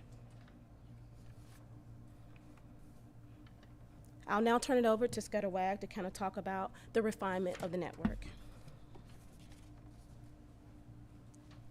Thank you. So all of this infrastructure work is important, but it ultimately is in service of the network, the connectivity the service provides, and I want to give you a tour of this revised new next-gen bus network. Andrea spoke about the process that we've been through in terms of public engagement, and critically that process of the concepts we took to the public, and then the guiding principles that you all as a board set for us as the design team of where we wanted this network to go. And those guiding principles in particular set the guidance on the balance between higher ridership service, high frequency service in the busiest areas versus trying to cover as many places as possible. And that was essential to the development of the draft network that went to the public starting in late last year. But there was a whole lot of work that went into that draft network. The first version of that network, we worked very carefully with representatives from municipalities, county governments, and many other design professionals. And the first draft of that network went through a series of adjustments to ensure we were also meeting our equity guiding principles. And we did a couple of months of additional work from the first to the second iteration that was all internal before taking that draft network to the public last year and getting that feedback on the draft network in the last few months through that intensive engagement process that Andrea described. That engagement process gave us a great deal of feedback, not surprisingly, about concerns about the places where coverage was lost or where service was going to be lost. That is very commonly what we hear in this kind of a process at the very end in that draft engagement. And so in the process of refining from draft to final, and in the network we've taken back to the public hearings in May, we have shifted the network just a little bit more back toward the direction of coverage. So this final refined network we're bringing to you today is actually about a 70% ridership focus and 30% coverage focus in its resources. That is still a substantial shift in the direction towards high ridership, balanced against all of the concerns and other guiding principles you've given us to try to give you all the best network we can. But we want to be sure transparently that we're letting you know, in order to balance across all of the public feedback, that's where we have landed in this refined network. Big picture, you all have heard previously about the draft network. The final network in the big picture is very similar to the draft network. Outcomes are very similar. I'm going to give you an overview of the outcomes. It has triple the number of residents with access to frequent service, meaning service every 15 minutes or better, which is a significant indicator of the usefulness of service and the high likelihood that more people would find a trip useful and therefore use your service. Significant improvements to the access to jobs and opportunities for low-income populations, for minority residents, for zero-car households, and significant improvements in access to grocery stores, colleges, universities, community colleges, healthcare, hospitals, and other opportunities. The features of this network, the way we get to a lot of those outcomes, comes from, one, that emphasis on frequency. Consolidating service, removing duplication. In some cases, we still do have some coverage losses in order to invest in more frequent service, in simpler routes, sometimes longer routes. There are fewer routes in this network, but they are fewer and oftentimes because we've taken 2 or 3 routes to make that into one, which means you have more one-seat ride opportunities, but also in some cases, some duplication removed where you may have to make a transfer, but it's more frequent, so it's easier to make that transfer. That results in access to more places and opportunities. We've also intentionally designed some key timed transfer locations, particularly in outer suburban parts of the network, where we can't afford to provide that really high frequency. And therefore, if we have every 30-minute or every 60-minute service, it's really critical to bring those routes together all at the same time on a scheduled basis every half hour or every hour so that people can make a transfer easily.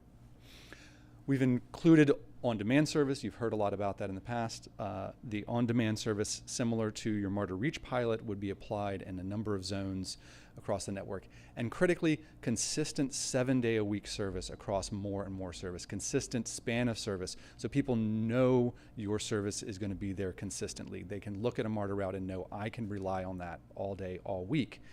We find in network redesigns we've done across the country, that is a really critical aspect of increasing ridership, because so many people who really need transit have schedules and lives that are very busy on the weekends.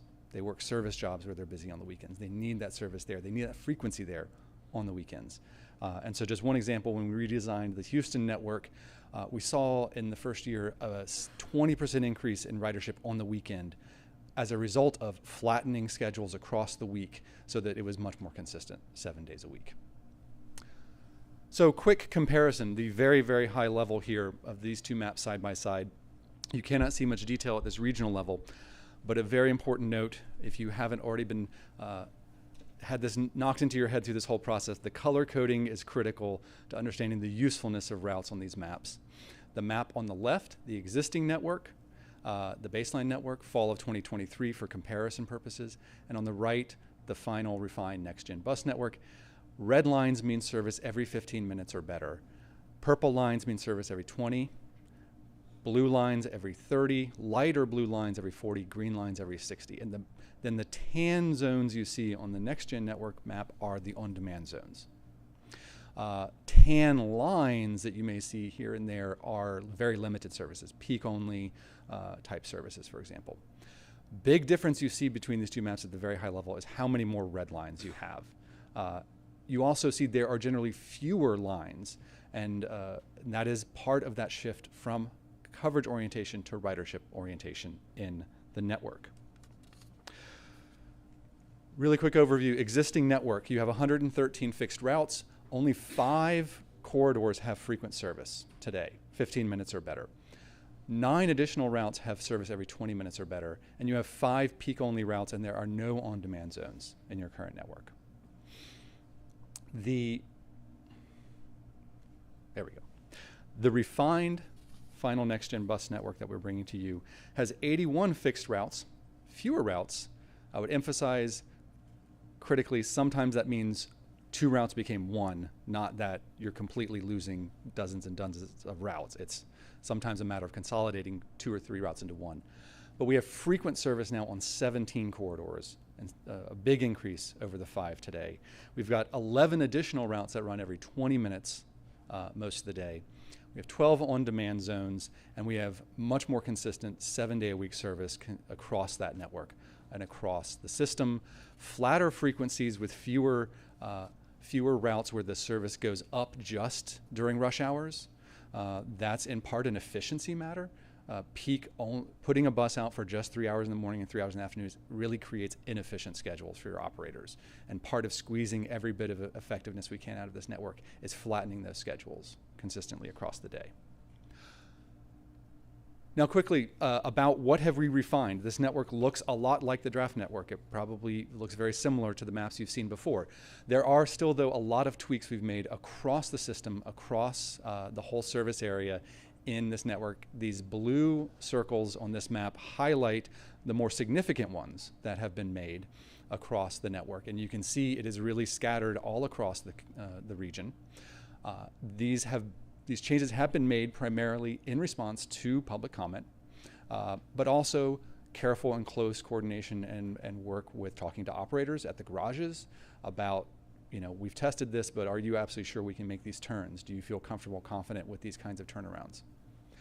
So we've extended routes in some cases in order to put back some coverage. In some cases, that means we had to turn down the frequency of what we had from the draft plan, and now it might be lower frequency. We fine-tuned some route alignments, perhaps adding a few deviations here or there.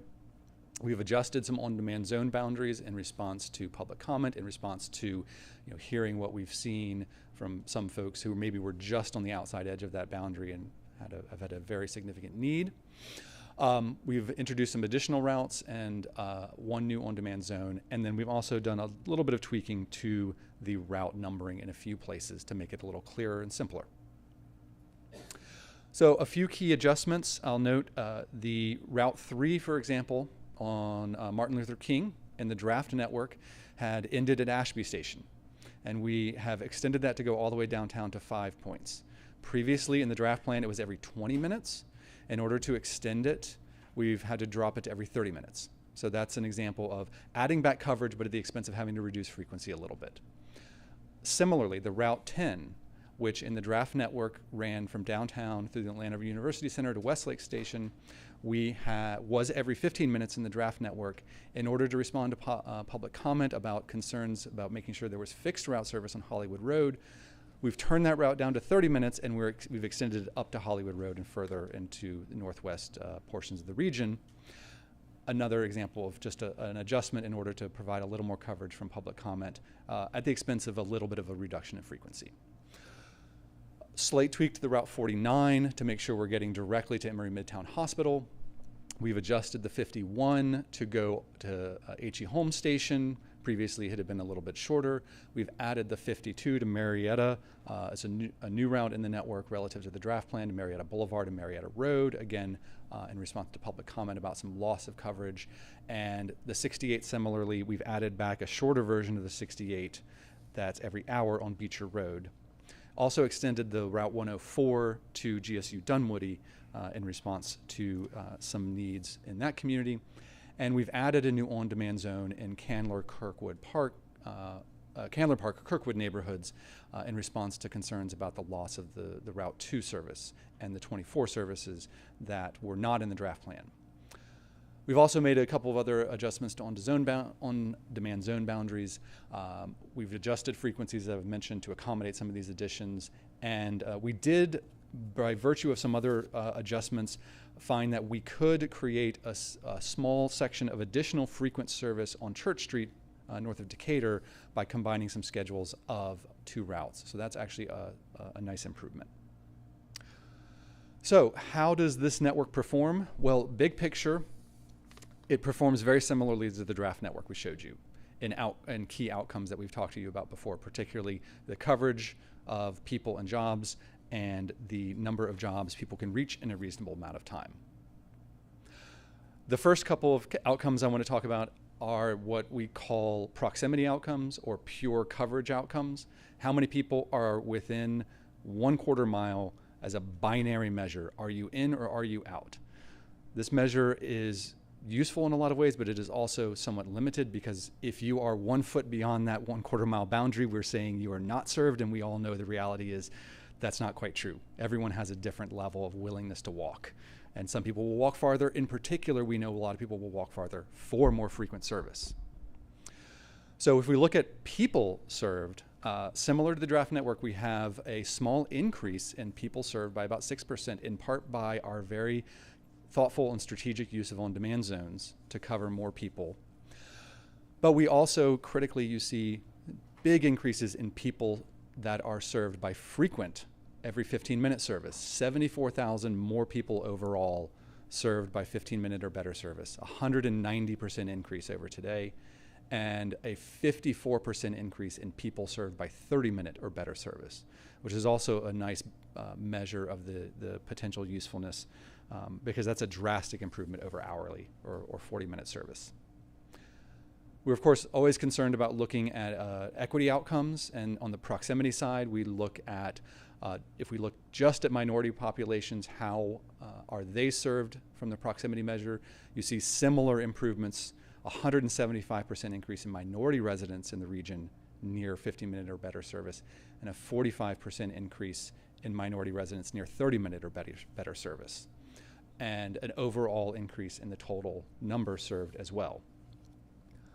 Low-income residents, similar patterns. A slight increase in total number of low-income residents served, a huge increase in those served by frequent service, 154%, so 20,000 more people served overall by frequent service, and 32,000 more are served by 30-minute or better service. And then on the jobs calculation, if we look at how many jobs are near any service or near all kinds of service, this is where you do see a little bit of the typical outcome when you shift the dial from higher coverage to higher ridership. We're actually reducing the total number of jobs that are within a 1/4 mile by just a little bit, but you see a vast improvement in jobs served by more frequent service, which is the measure that tells you the likelihood people actually would use the service to reach those jobs. So just a small decrease, about 3%, are no longer within a 1/4 mile. Again, that's a hard barrier. We know some jobs are probably still reachable, but a 76% increase in jobs reachable by 15-minute service, or within a 1/4 mile, and 52% increase in those that are within a 1/4 mile of 30-minute service. This next set of measures is really where I think you see the likelihood that this network will significantly improve the number of people who choose to ride your system. This next set of outcomes gets to what can you reach in a reasonable amount of time. We all only have 24 hours in our day. We all only have so much time to get somewhere. And people, if it takes them 2 hours or 3 hours to get to a community college or get to a job or get to a medical center, they're just not going to go to those places, because it just takes too much time in their day to reach those destinations.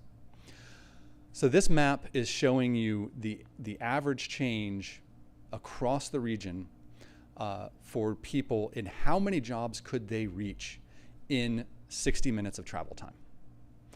The areas in green and dark green, you're seeing the people, the dots, each dot represents 50 people. The dark green means those people could reach 10,000 or 40,000, or in some cases 80,000 more jobs in 60 minutes of travel time by transit, counting the walking time, the waiting time, the riding time, transfer time where you have to wait again, and walking time when you get off. So it's considering all aspects of the potential transit trip. And the waiting time is the one that we make the biggest difference with in this network, and is often one of the biggest aspects of transit travel time. And that's why we see such a dramatic improvement across such a large area, because we are investing in a much more frequent network that's well connected, so transfers are easier, and so lots of people have much better connectivity across large parts of the region. And so when we average that out, the tan dots are indicating where you can actually reach fewer jobs. So there are a few pockets of the network where, because it's a much longer walk, or because we reduce frequency, you reach fewer jobs. Not that you can't reach any, but you can reach fewer jobs in that amount of time. But when we average that out, when we look at the numbers of people represented by each of those dots and how many more jobs they can reach, we know that in 60 minutes, the typical person on average could reach 22,000 more jobs in an hour. That's a 22% increase over today, which is a dramatic improvement. If we look at different time periods, everyone have a different willingness to wait and a different willingness to travel. If we look at 45 minutes, it's 9,000 more jobs you could reach in that amount of time. That's a 21% increase. If we look at 90 minutes, if you really are willing to ride it out for a long time, it's 45,000 more jobs you could reach. That's a 16% increase. All of these tell us significantly point in the direction of vastly more usefulness for vastly more people across the region. We take those same kind of averages, so each dot on that map is 50 people. If we look at each of those dots, in some areas of the region, 10 of those people are low income. In some areas of the region, all 50 people represented by those dots are low income. And if we look at and slice it that way, we can look at what's that improvement in access to jobs for those different subgroups. And these charts are giving you that outcome of the final network. I do want to apologize. You'll notice the legend says draft network next to orange. That's incorrect. This is actually the final network numbers. My apologies for that mistake. But for minority residents, you see a 23% increase in jobs reachable in an hour, which is slightly better than it is for the average resident at 22%. So we're having a greater positive impact on minority residents on that measure. For low-income residents as well, a 23% increase in jobs reachable in 60 minutes. So we're having a net higher positive impact for low-income residents. And then for households without cars, we see an 18% increase in jobs reachable. So it's not as great as that overall increase we're seeing for the average resident.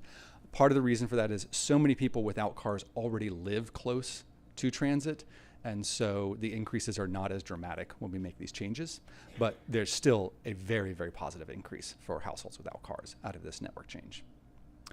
Lastly, I do want to mention we have done a preliminary Title VI assessment of this network in concert with staff, and we have not identified any disparate impacts or disproportionate burdens as a result of these changes. So that's a very positive outcome as well.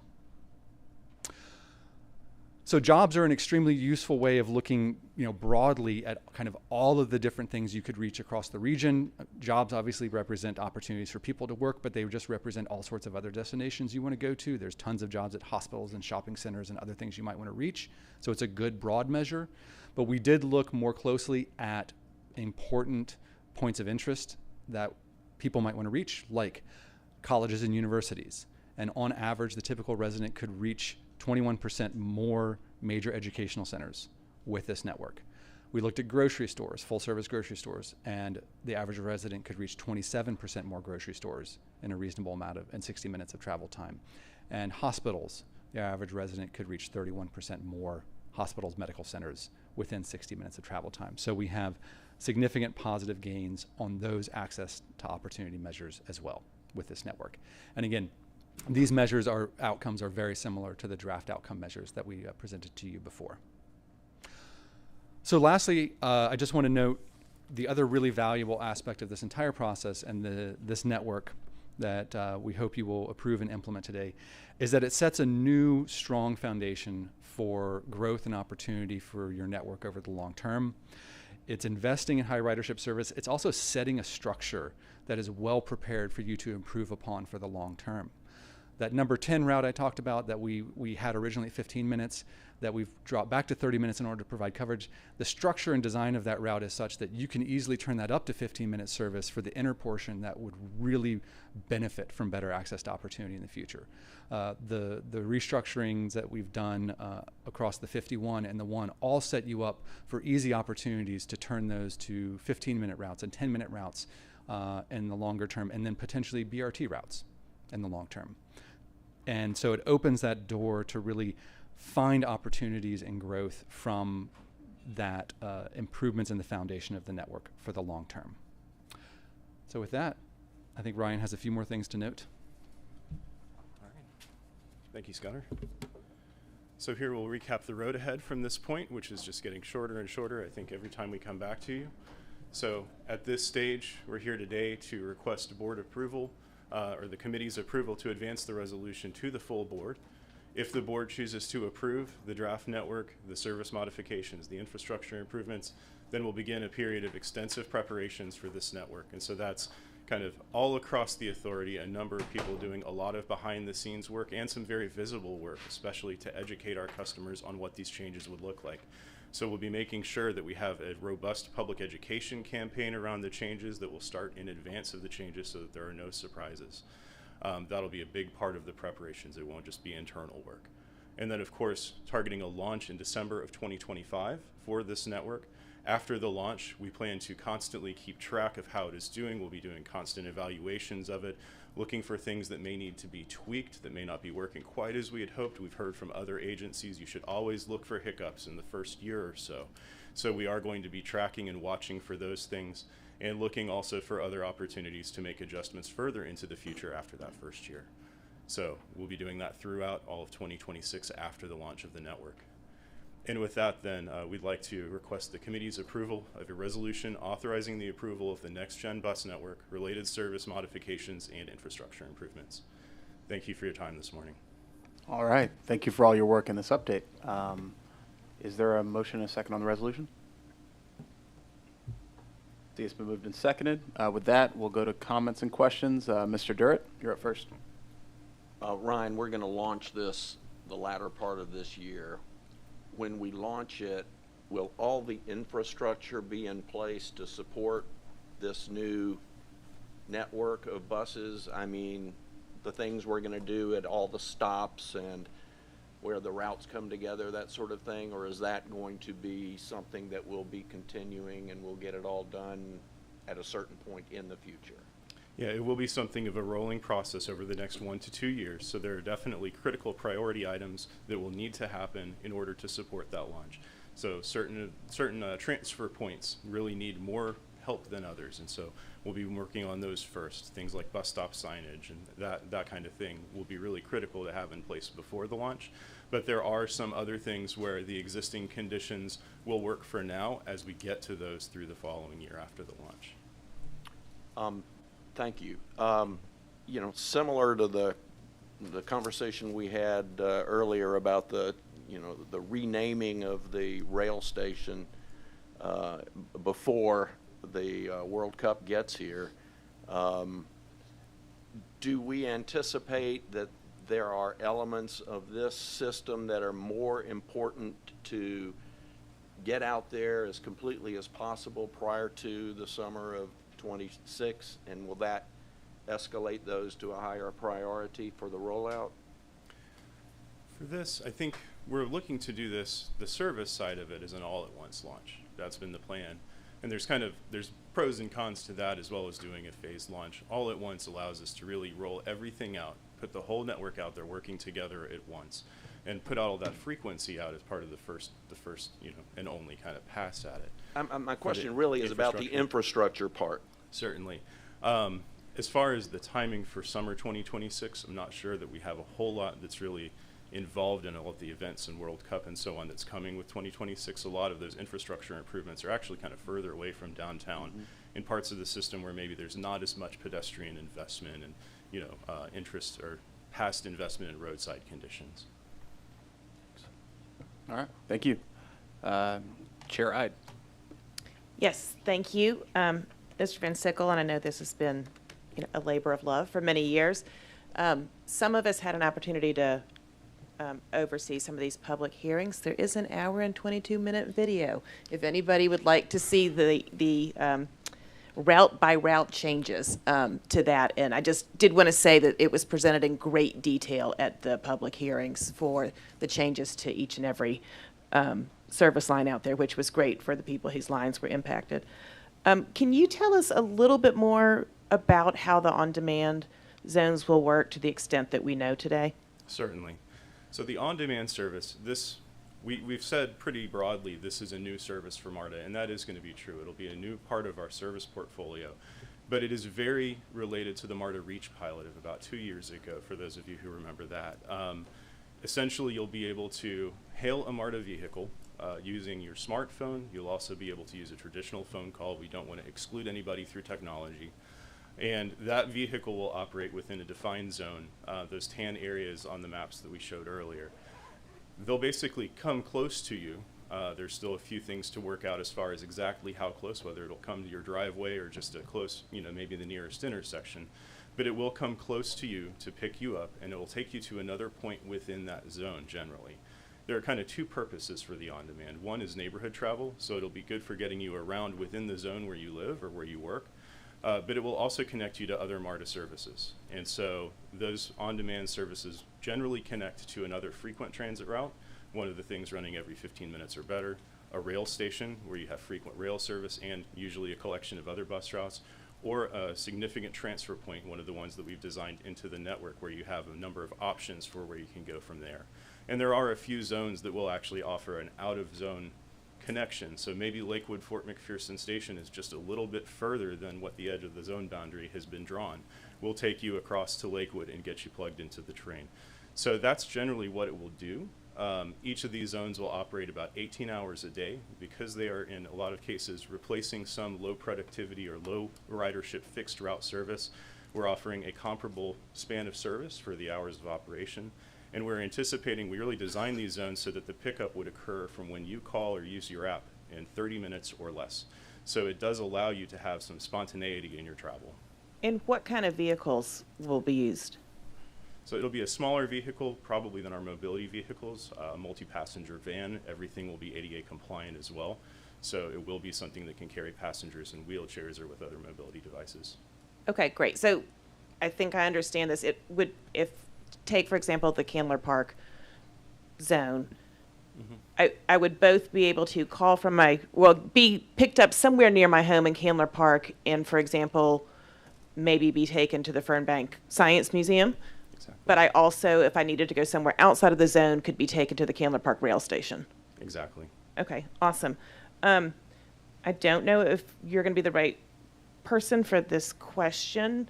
I love the new trip planner that was rolled out recently, the real time that shows all of that. What do we anticipate having sort of an overlap window of people being able to use the trip planner to say, I know my routes are going to change in 3 weeks, and how do I start looking at how I'm going to get to work soon? I'm probably not the person Yeah. to answer any detail on that. But we have seen a number of agencies that will work with their trip planning softwares to try and provide, a comparison of some kind. Scudder, I don't know if you want Miss to mention Allen or that somebody, are you going to rescue agency. me? Yeah. That would be wonderful. Yeah, we have not been scoped to do this yet, but we do have, we have worked with a number of other agencies that have implemented network redesigns to create comparative trip planners so that, in the month or so before the new network rolls out, you can go to the website, you can plug in your trip, and it will show you, okay, here are 3 options of how you can make that trip today, and it'll show you 3 options of how you can make the trip in the new network as a way of showing people how their trips might change. So that's a common tool a lot of agencies have used in helping people, well ahead of the change to start understanding their options for all kinds of different trips. So that is a very useful tool.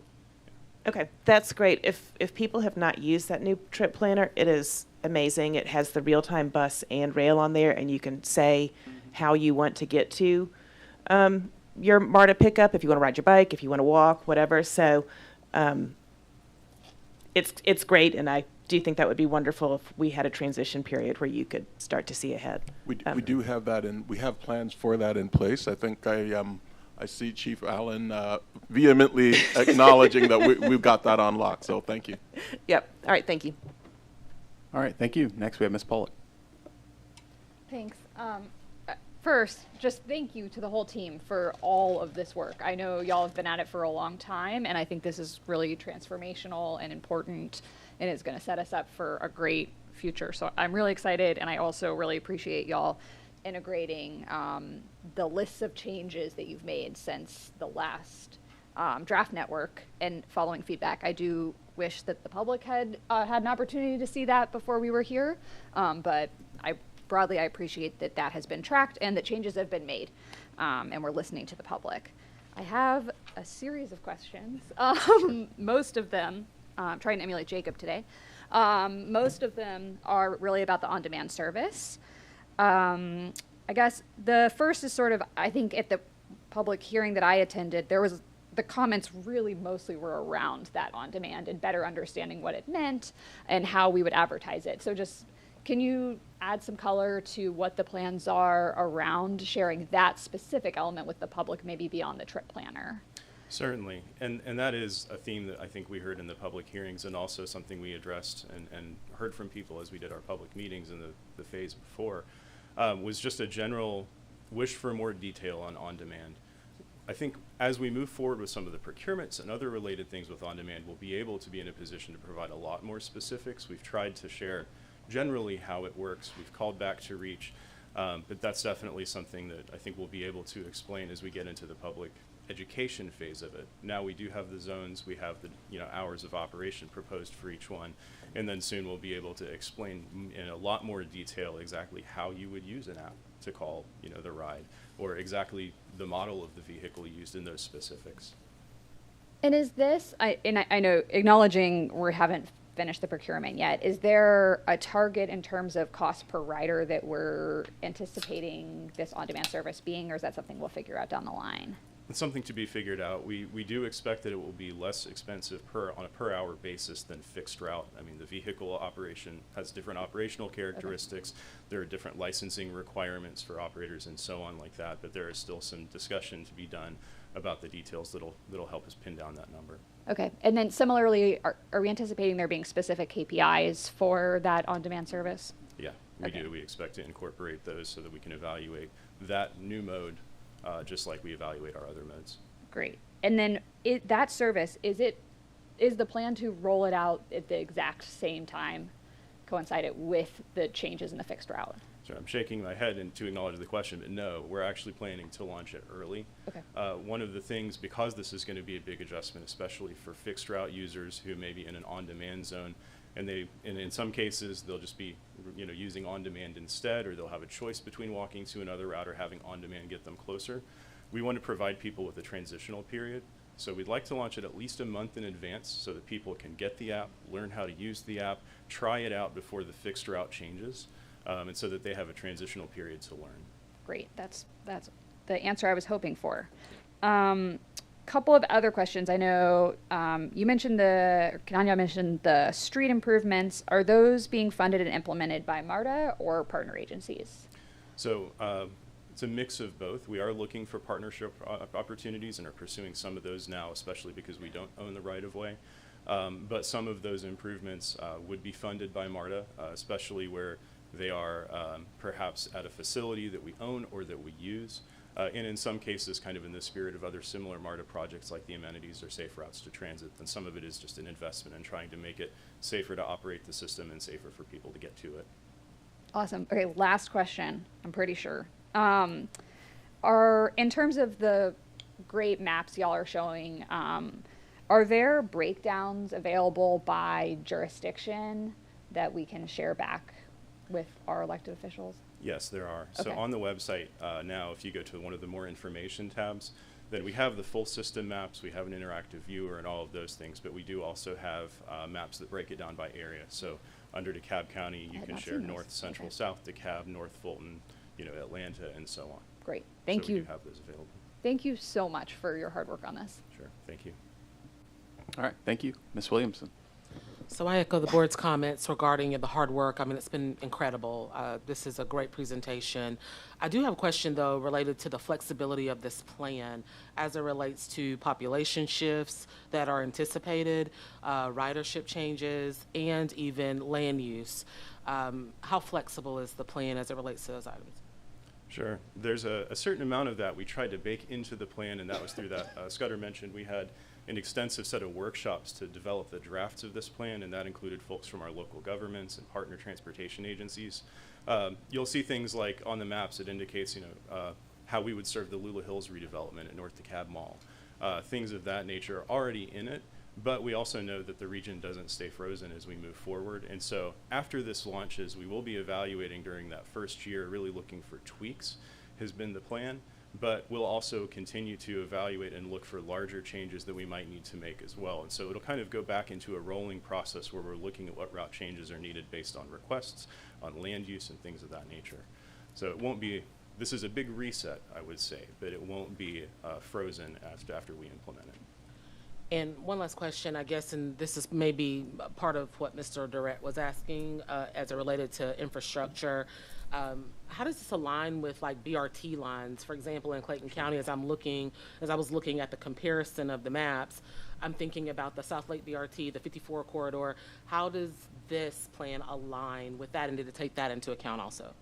We did, and given the expansive capital program that MARTA has, we did look to try and see where we could have kind of a logical consistency with where the system was going to be growing through the capital program and the service. And so if a project is funded, if it's coming up within the next 5 years or so, then we really look to see how we could do things like incorporate some of the adopted LPAs.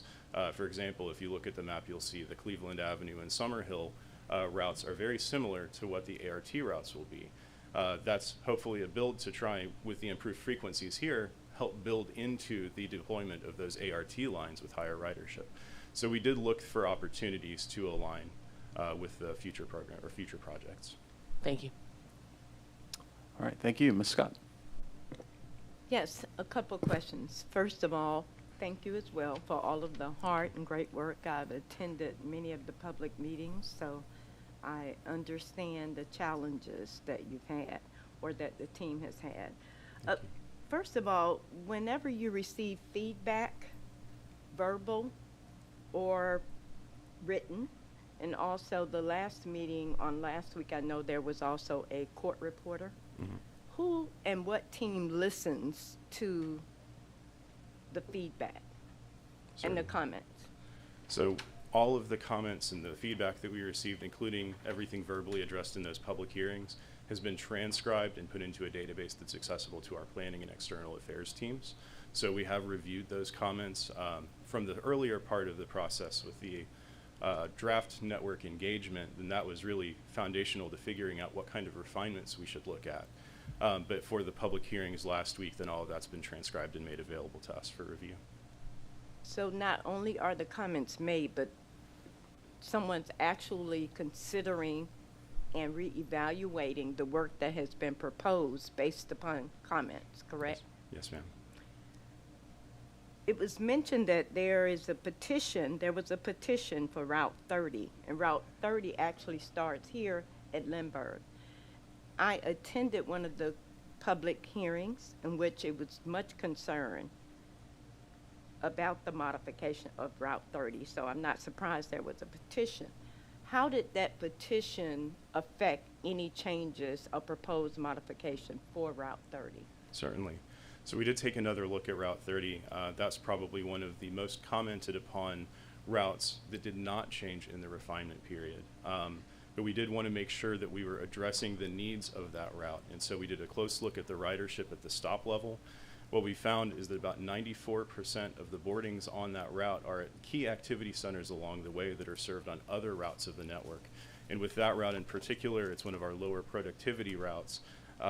There's long stretches with no boardings along the way, which really make it a somewhat inefficient route as far as getting people to those destinations. So with this network, then we have other routes connecting people to places like Toco Hills, North Lake Mall, La Vista Road and Briarcliff, and those things as an alternative to coming straight out of Lindbergh. And so most of those passengers will still have access to the place they're going. They may just need to catch perhaps Route 11 out of Midtown or a route out of Lenox Station instead to get where they're going. And so when we had those big issues, we did go back and take a second look, even if it wasn't part of the refinement process, or sorry, the refinements in the final plan. But we did go back to make sure we were looking at those and making sure that we were addressing the need as well as we could with budget. And the reason I'm asking is because, as I said, I was there when I heard the concern, and then to hear of the petition and having received calls from elected officials that support that area, of comments made as well. In fact, tomorrow there's a meeting in DeKalb that I expect this question to come up as well. Okay. One other question is any modifications concerning the downtown Decatur area?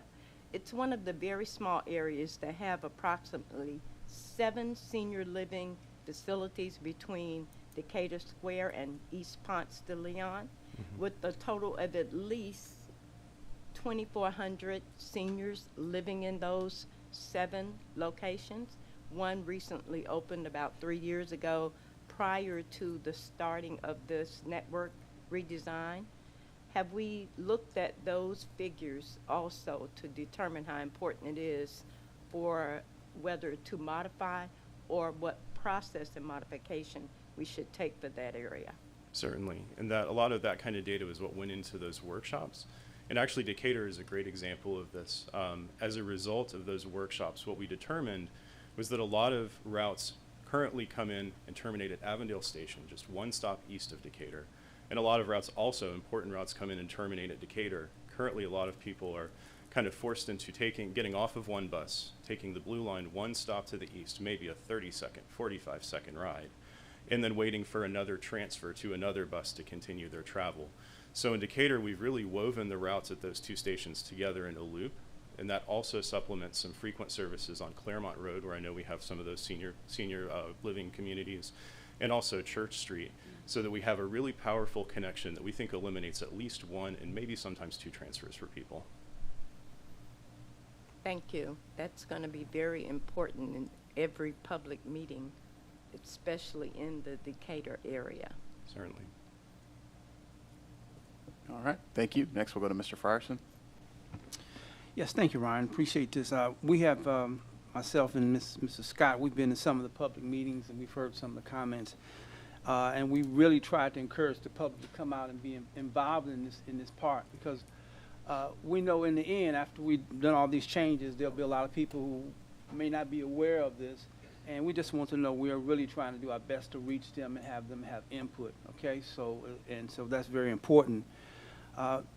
With all these changes that's getting ready to occur in the route, of course, this is not nothing new, but traffic and weather and construction, all that impacts the routes and how we're going to be able to maintain this 15-minute headway.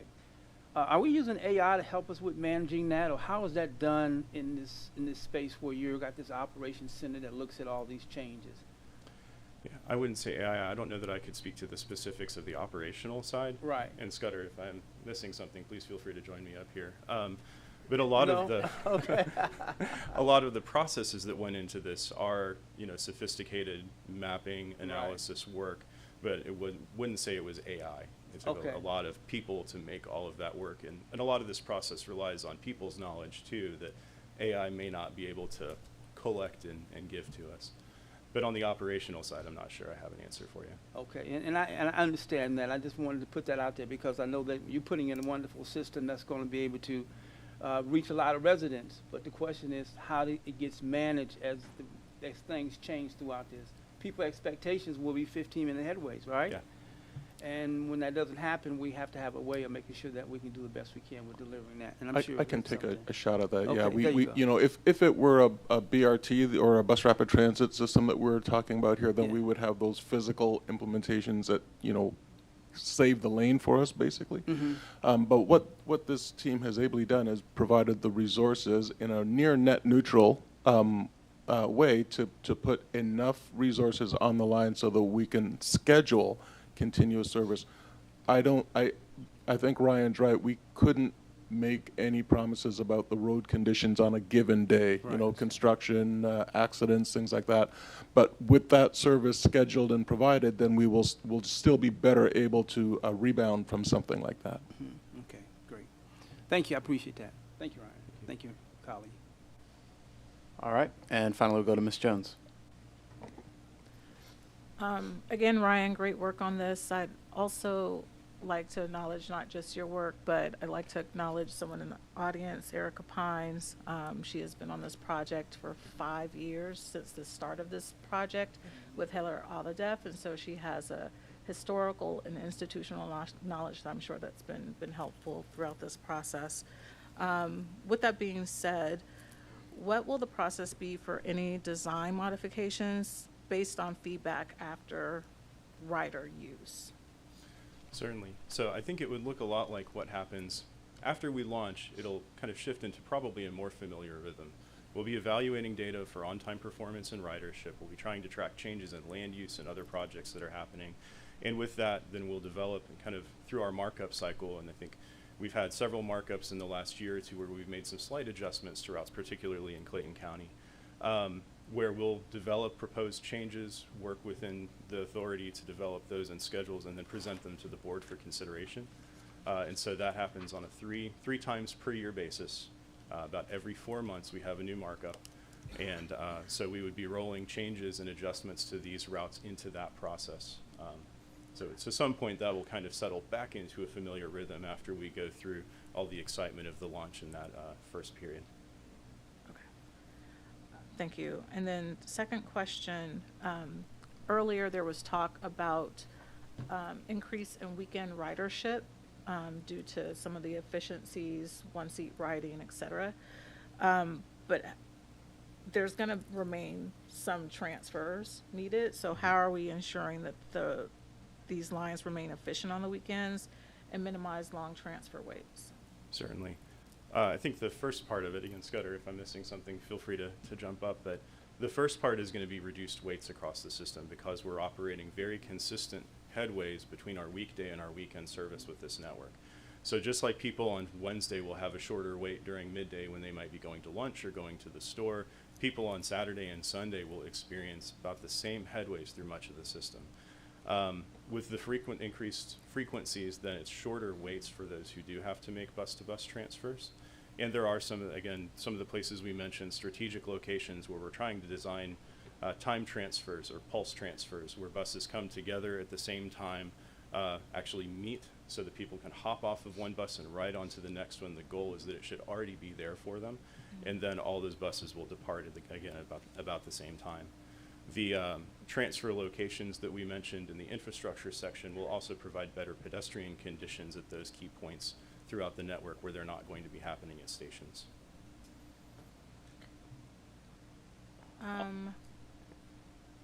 I'll ask you offline about the pedestrian improvements because one of the things that is of concern is the high rate of pedestrian injuries around bus stops and people having to run to get to the bus stops because they know of long headways.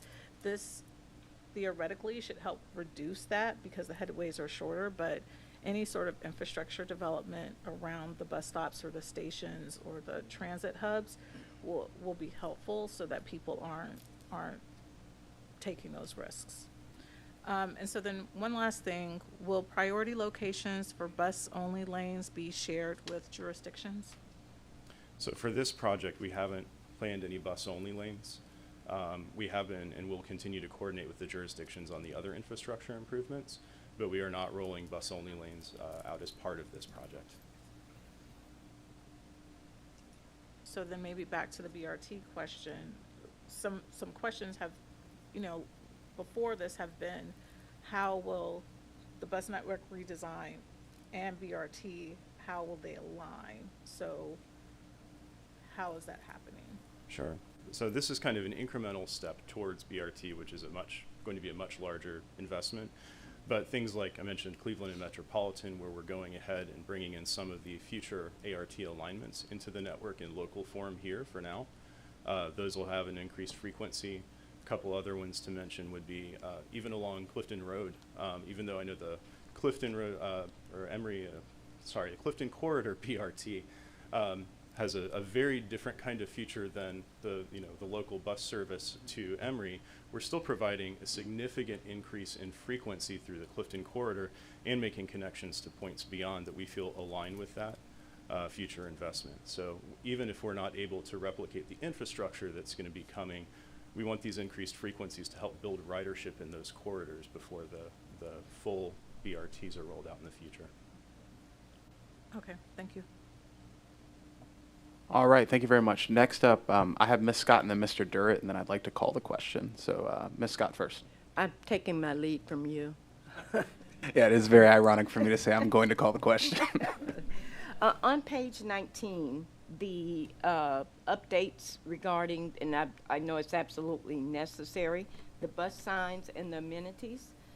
The budget for those changes, is it coming from the previous budget we had for upgrading and amenities? Each jurisdiction had a certain amount of updates for amenities in their jurisdiction. So now that we will also need to change the bus signs. Will that funding come from the next gen budget, or is it part of the previous budget that was already allocated for the amenities in the jurisdictions? Certainly. So that would be associated with the next gen bus network infrastructure, or the next gen bus network redesign program that's in the capital budget for this upcoming year. It's not part of those prior projects. So from a funding standpoint, the funds that were allocated for the amenities have not all been implemented. So where will that money, where will that money go? Are you talking about the 1,000 amenities program? Yes. Yeah, that was concluded. We did conclude the 1,000 amenities program late last year, so those are all done. So to Ryan's point, this budget is inclusive inside the next gen bus system. So the amenities for all of the jurisdictions have been concluded? Yes. Okay, thank you. All right, Mr. Durrett. Congestion is gonna be getting worse over time.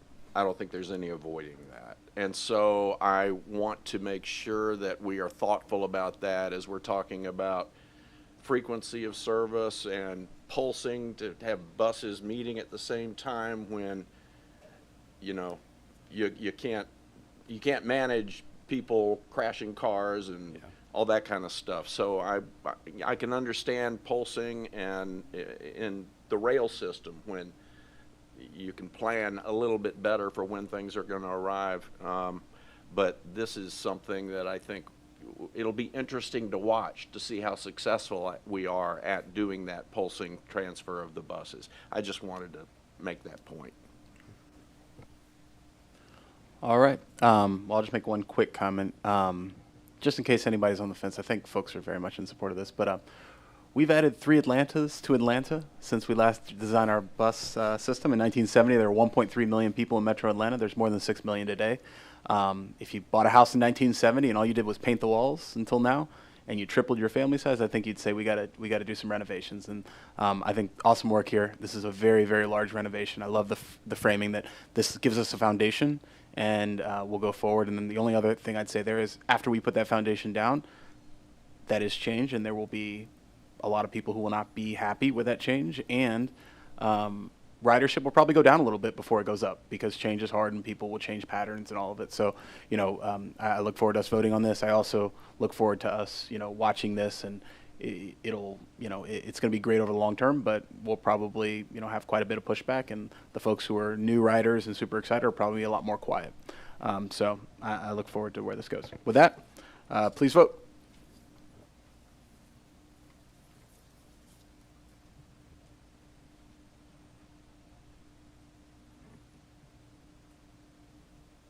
Ryan, what are you going to do tomorrow? I have no idea. I'm coming to work, but beyond that, I don't know. All right. I think I'm waiting on one more vote.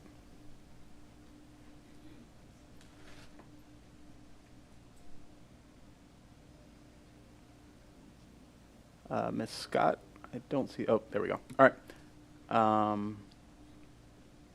It looks like all are in favor, so the motion passes. Congratulations, many years of hard work and awesome stuff. And then the only last thing I'd say is I would love to request that 60 days before we go live with the new network, that we just get an update of all the things we've done, all the things we plan to do, because I think there is a lot of discussion around how we keep the community in the loop.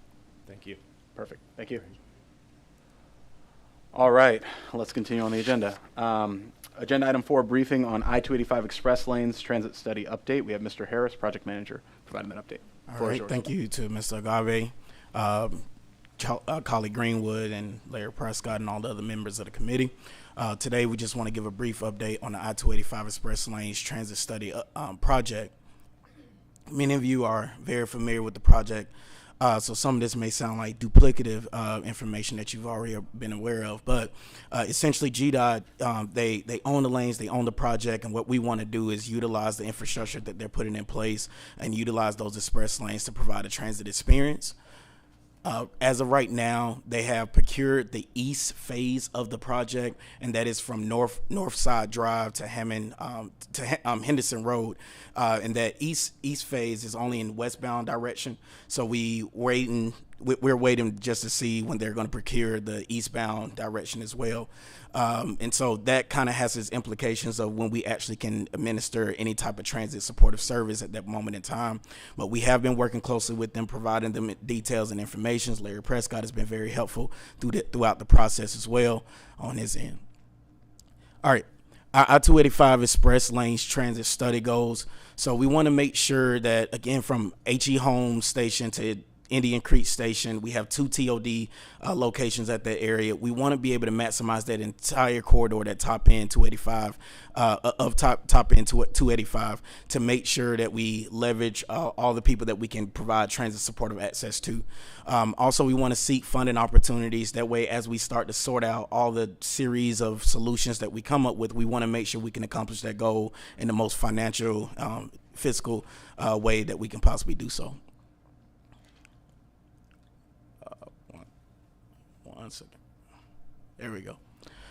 All right, so in the previous study of the project, we wanted to identify a stop-to-stop model, Indian Creek Station, Memorial Drive, Lawrenceville Highway, North Lake, Doraville, Shallowford Road, and Georgetown, Perimeter Center, Roswell Road, Cumberland Parkway, Dunley, Hollowell, and H.E. Holmes. This was a stop-to-stop model. The only thing about this stop-to-stop model is that we want to make sure that we move buses as fast as we can. The entire goal is to make sure we provide an express experience for riders. And so with that, we wanted to take this study and build upon that. All right, so what we noticed is that Cumberland Parkway area, Perimeter Center, Doraville, these are the essential areas that people genuinely want to get to. And so we tried to use that as a model. So when we started to try to do service plans models around the idea of this, what the transit experience will feel like, we knew that the idea of someone going from H.E. Holmes Station to Indian Creek Station, it may not be the most pertinent thing for us to actually try to accomplish, but we need to make sure that we provide some transfer points for those who are trying to get a more fast and express service to get to those important destinations. All right. So one of the most important things, I know we want to be able to create a premium service with this project. This is a huge project that is coming to the region, but we want to be able to do that and then take a look at what that would cost, and then from there utilize the data that we receive and drive home some of those decisions. And so what we did, we looked at this in 3 different components, from 3 different vanishing points. We have perimeter express riders, essential riders, and also we have commuters. For the perimeter express rider, they're focusing on speed, convenience, limited stops. Essential riders, they're focused on necessity and affordability. And commuters, they're also looking at affordability, but they're more so looking at the convenience of the model in itself. So these 3 things that is what we pretty much set the framework around the service plans that we have gone through up to this point, which led to the different hybrid approaches. So you can see where we started in 2022, the stop-to-stop service, and then that transcends into the scenario 1, which is perimeter express riders, just looking at that baseline. Scenario 2, essential riders, and then scenario 3 focuses on commuters. As we move into the hybrid approach, you can kind of use the numerical reference there with the 1, 2, and 3 by the hybrid approaches.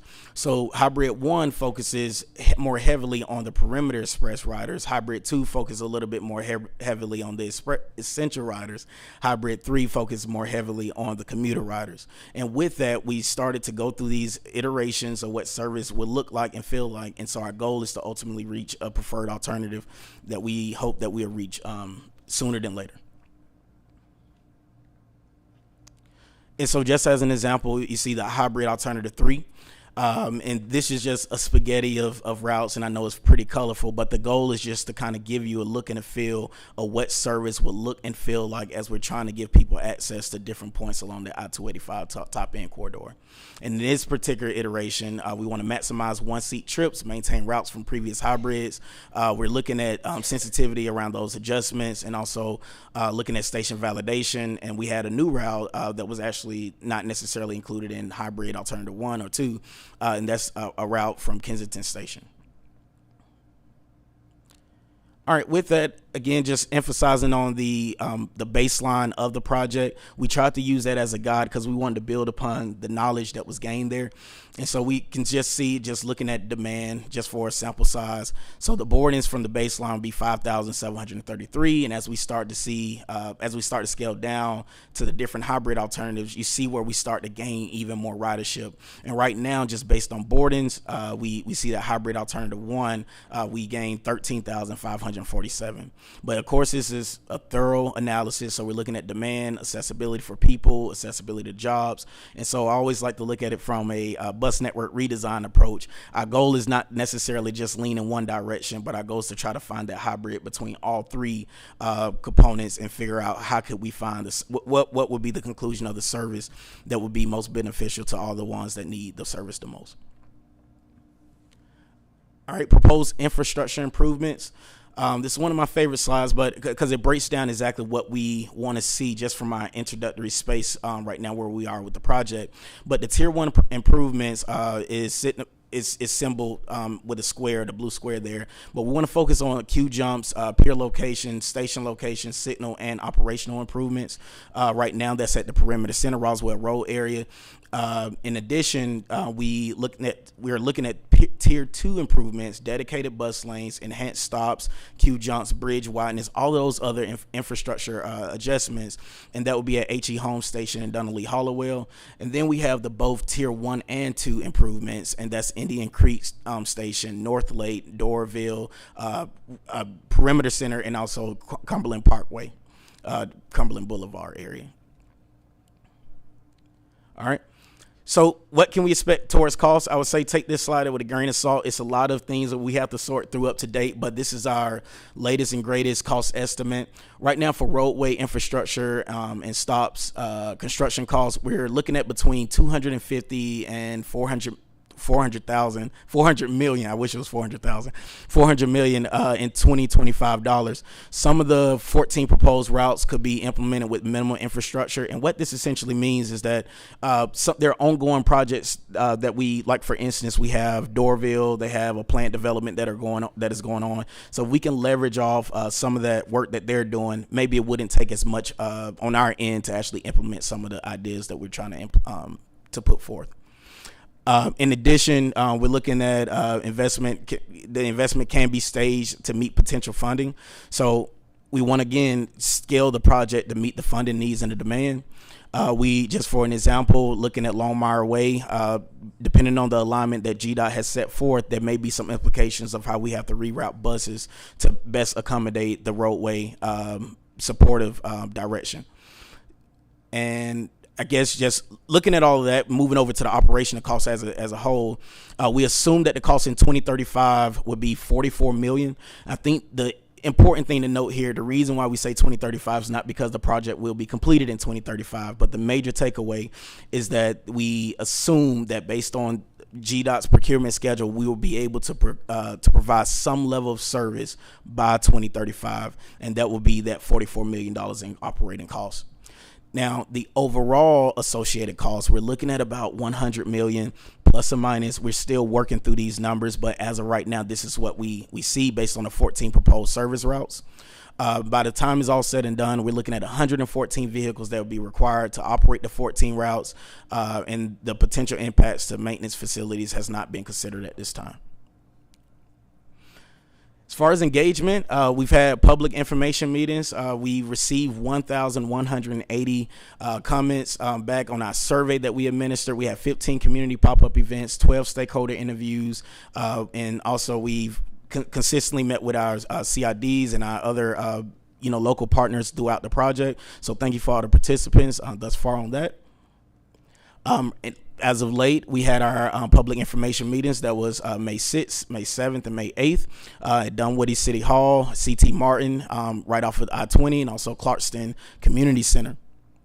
During that meeting, we did have a total of 97 participants at those meetings, so we're really excited about that. And we had a total of 66 comments. They were all pretty much positive. Everyone's excited about the transit part of the project. I know one of which, just probably important, they want to make sure that we're going to connect this project to other ongoing MARTA projects, and so we want to do just that, provide as much connectivity as possible. As far as the schedule as of today, just focusing on where we are, we're at the point where we're trying to develop the service plan. Again, this is where we're going through all the different hybrid alternatives in hopes that we'll reach a LPA for the I-285 project. And so as we start to move forward, we know that one of the major things that we have to look forward to is the NEPA process, the final design, the financial planning. What exactly would it cost in order for us to get this done? Again, we are working very closely with GDOT. We understand that this is an effort that's beyond ourselves, but GDOT has been one heck of a partner thus far in being able to help us to move this project forward. Our upcoming activities, so we're going to have ongoing coordination with GDOT as previously mentioned. We are still working with the Kimberly Horn team on the land use study. They've been doing great work and just trying to give us some feedback on where they are in their process and making sure that we're moving in lockstep. We want to engage and gather input from stakeholders on public recommended service plan and station location, similar to what we're doing today. Also, we want to finalize our service plan, environmental review, conceptual station design, and cost estimates. Again, so take our numbers with a grain of salt. We're still working through that information as of now. And the most important thing, we want to conduct our funding and financial analysis to see what this actually will cost when it's all said and done. All right, that's all for me at this time. I'll be open to answer any questions if anyone has any. All right, thank you very much, Mr. Harris. We'll go to Mr. Durrett for a question. I know it's impossible to answer this question, but on that future timeline, it says east to west managed lanes construction based on GDOT timeline. What is everybody's best guess about what decade this will be delivered in? That is a very hard question. Well, what I will say, I guess the best way to answer it is we're still working on GDOT's schedule, so it's hard. It's a revolving door. It's really based on their procurement schedule. As of right now, what we have estimated is that we will see levels of service, more levels of service by 2040. So that's where we are as of today, as we start to envision some level of service being on the ground, but it's hard to really say at what point we will see everything at this moment in time. Okay, so best guess is that in the 2040s, we're going to be seeing service in this arc. That is my best guess. Okay. How old will I be? Not sure, but I do expect you'll still be on the board. All right. Any further questions? All right. Mr. Frierson. Yeah, just one comment. This is future, and we understand that, but you got to start planting the seed and start laying the foundation for it. The growth that's happening in this corridor on the 285 is just continue to grow, and I think this is a good way for us to talk about how we can bring rapid transit in that space. And things change. Things may be quickened because of what may happen with this traffic congestion, and everybody may be on board a lot sooner than we may expect because of what's happening in the metro area. So I do understand that it may take a while for it to come out of the ground, but at least we'll have an idea of what to expect. So appreciate all the effort y'all been doing, and I've been in some of the meetings and some of the conversations, so thank y'all. Yeah, thank you for your participation. All right. Thank you very much. If no more questions, we'll move to agenda item 5, briefing South Broad Street, Garnett Station Plaza renovation. We have Mr. Prescott. The floor is yours. Good afternoon, Chair Zagabi, Mr. Colley, committee members, gallery. I messed it up. All right, I have the opportunity today to brief you on the status of South Downtown Broad Street and the Garnett Station Plaza area. So a lot of collaboration has been going on the past few months. We've been working with South Downtown developer, Atlanta DOT, City of Atlanta, and the ADID district in the area, all with the goal of improving the streetscaping and the pedestrian access between the MARTA stations, 5 Points to the north and Garnett to the south.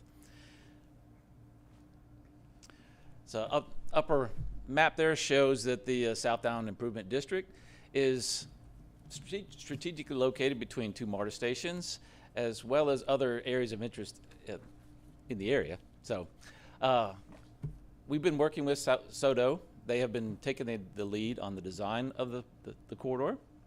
They are currently at 90% design and are ready to move into delivery as soon as the funding is verified. ATL DOT and ADID are taking the lead on construction implementation. They will be using a CMAR format for delivery. And MARTA concurrently is also working on the station rehab project. So all of us are trying to do the same kind of work in the same area with the goal of completing prior to the World Cup events next year. Fortunately, the middle map there between the two MARTAs will also have the Summerhill A-Line rapid stops at MLK and Mitchell Street. So the concurrent goal is collaboratively getting together and make sure that while that experience of the pedestrians walking down Broad Street southbound, you cross over Trinity Street and you walk right into the MARTA Plaza of the Garnett Station without even noticing the difference. So as a partner and collaborating with the team, MARTA will be providing $1.5 million towards the effort around the Garnett Station Plaza improvement, of course subject to agreement with ADID for delivery, which is in process. The overall budget is $5 million. And then the $100,000 project of public spaces grant will also be implemented in this program as well. And with that, I quickly conclude my presentation. That was a brief. Thank you. Any questions? Quickly, where's the $1.5 million coming from MARTA's budget? From our capital program, Okay. because we had already planned on doing improvements to the area. It was in the station, the existing Yes. station rehab. Station rehab. Okay, awesome. And the intent would be that you said ATL DOT and ADID would implement, so the intent would be that Because we have ADID shared- would do it through like a project management agreement? Yes, because we Okay. have shared properties across all the districts down there. So Got yes. it. Thank you. All right. Looks like no more questions. Thank you very much. Thank you. All right. Before we close the committee meeting, any further comments from any other board members? If none, I call this meeting adjourned.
Call the Operations and Safety Committee meeting to order. Graciously, we have one item on the agenda today, so we're going to try to move through this pretty quick. The first item on the agenda is approval of minutes. They're in your packet. I will entertain a motion for approval of the minutes from April 24th, 2025. It has been moved and seconded. Any discussion? Please vote.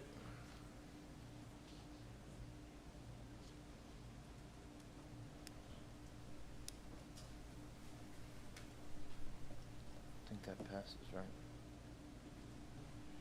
The minutes have been adopted. The next item on the agenda is a resolution authorizing the award of a single source contract for mobile field force training and equipment RFP 50691. Major Jackson, welcome. Thank you.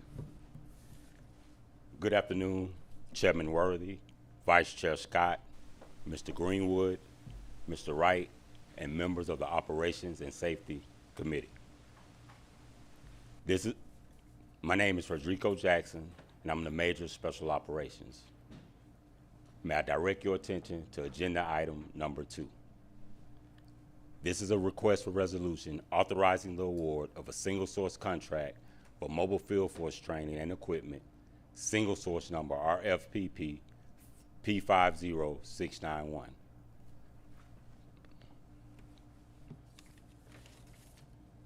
The purpose of this request is to fill the urgent need for the MARTA Police Department to receive specialized training and equipment to respond to public disorder. I'm sure many of us in this room are familiar with the public disorder events I have listed on the slide. However, I do want to point out in these public disorder events, the January 6, 2021 U.S. Capitol incident, the protests and demonstrations to block the construction of the Atlanta Public Safety Training Center, and the 2024 Copa America Finals game all highlight challenges for law enforcement and dangers when responding to public disorder. In these incidents, there are 3 common factors: large crowds, heightened tension, and violence towards law enforcement. This led to injuries both to officers and citizens, and in some cases, the loss of life for both, which is why this training is extremely important. Before I go into the training and equipment, I would like to discuss the training and just identify that this training is accepted and adopted by the National Institute of Justice and the National Tactical Officers Association as the industry standard. This training is being provided to federal, state, and local agencies, and is serving as a update to the outdated training that law enforcement has had in the past regarding public disorder and response. Our specific request is to have 62 officers trained with 40 hours of advanced public order training. The command structure of this team will include lieutenants, sergeants, and officers. The role and responsibilities will include SHIELD officers, squad support, evidence collectors, and medics. These officers will be trained in crowd dynamics, formation tactics to disperse and guide crowds, and the use of less lethal options and munitions. It will also focus on de-escalation tactics and communication within the team and also with the crowds.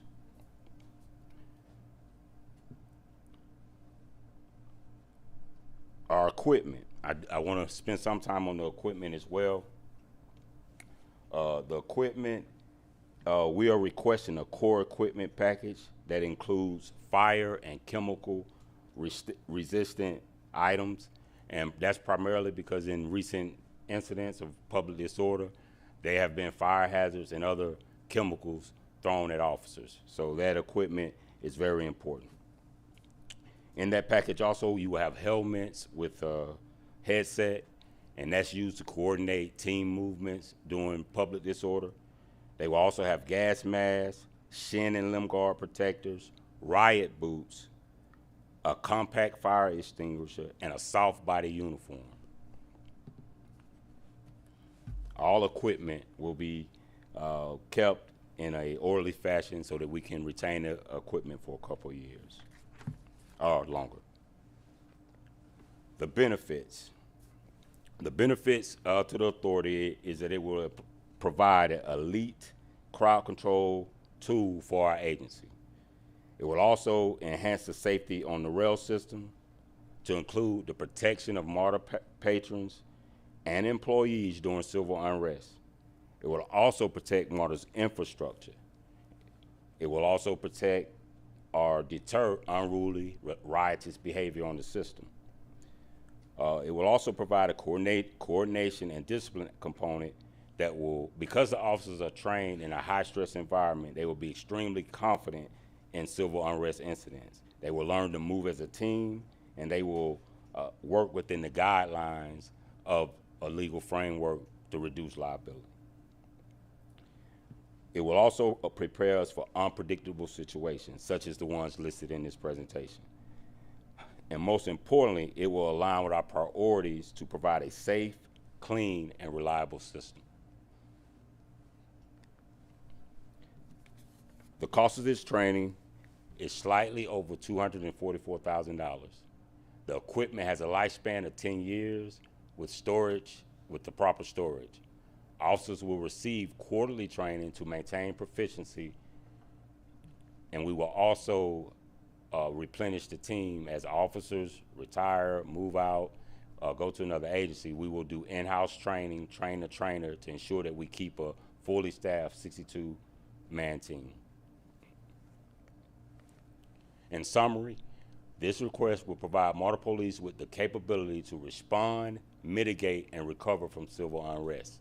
This is a single source procurement, and as I mentioned earlier, in doing this single source procurement, there's a regional impact with this training. This training is being provided not only to national, to state and local, but even in our jurisdiction, the Atlanta Police Department and several other agencies that are in the MARTA jurisdiction are receiving this training, and that bolsters our interoperability to work with other agencies to receive help and to also provide help to other agencies during civil unrest.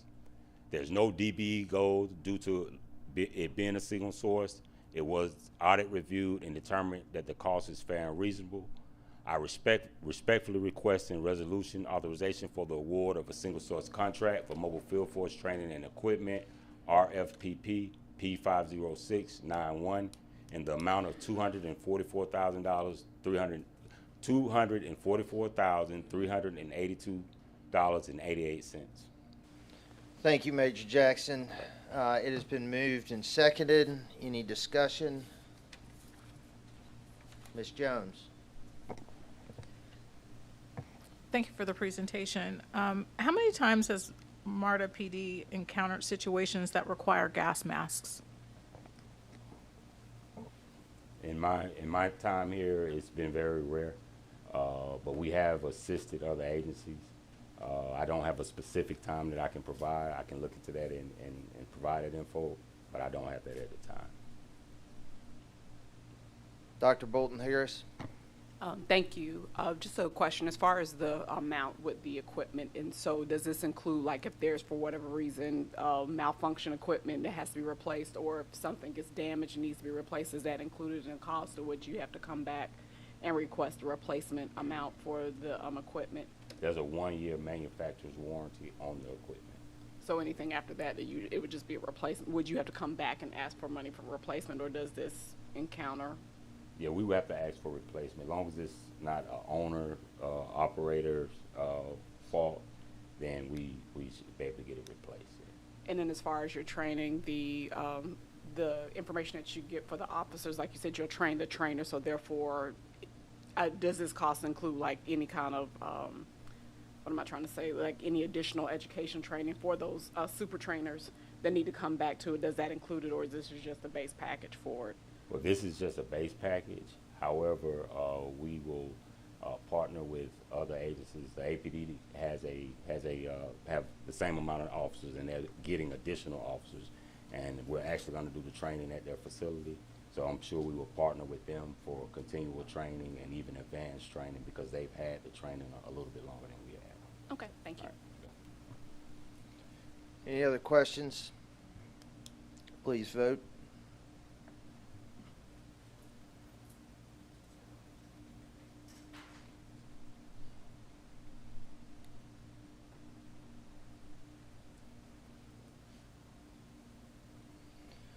The motion passes. Thank you, Major Jackson. Committee members, there are KPIs in informational only in your packet. With no other items on the agenda for ops and safety, this meeting is adjourned. Thank you.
Are going to keep with the spirit of brevity here and roll right through. I'd like to call this meeting to order, the External Relations Committee meeting.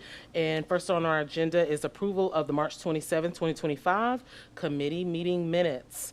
I will entertain a motion.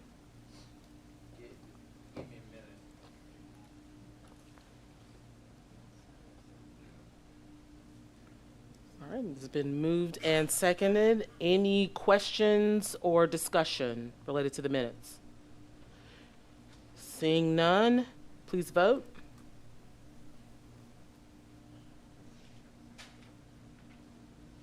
We got everybody? All right, minutes have been adopted. Our next agenda item is a briefing on the results of public hearings on the FY26 budget and final Next Gen Bus Network service modifications.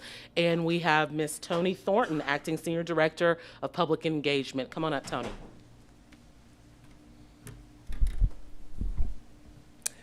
Good afternoon, Vice Chair Williamson, Mr. Greenwood, Mr. Parker, and Board.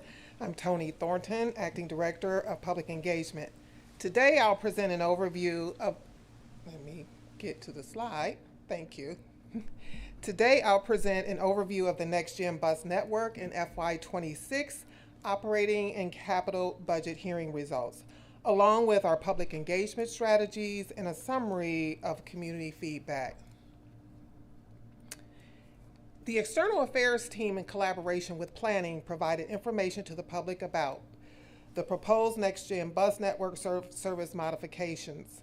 Starting May 12th through May 17th, 6 public hearings were held across our service area in all jurisdictions. Hearings were held in North and South Fulton, North and South DeKalb, Clayton County, and City of Atlanta, with locations selected to ensure convenient access and inclusive participation. To ensure our stakeholders and customers were informed about the meetings and had an opportunity to provide feedback, we used a variety of outreach tactics, which you'll see later in the presentation. Before each public hearing, we invited the community to something more than just a meeting. We hosted an exchange, a chance for our riders to explore the future of transit. When community members stepped into the room, they saw large, colorful network maps, and 81 reimagined routes were spread out on tables to view, along with an innovative new feature, the 12 on-demand zones, designed to bring more flexible transit closer to communities. People studied the maps, asked questions, and traced the new connections with their fingers, asking, will these on-demand zones be closer to my job or my home? We explained that the Next Gen Bus Network is designed to be a faster, smarter, and overall better transit system for how people move today. We see that people are excited about the new on-demand feature and eager to learn more about the service.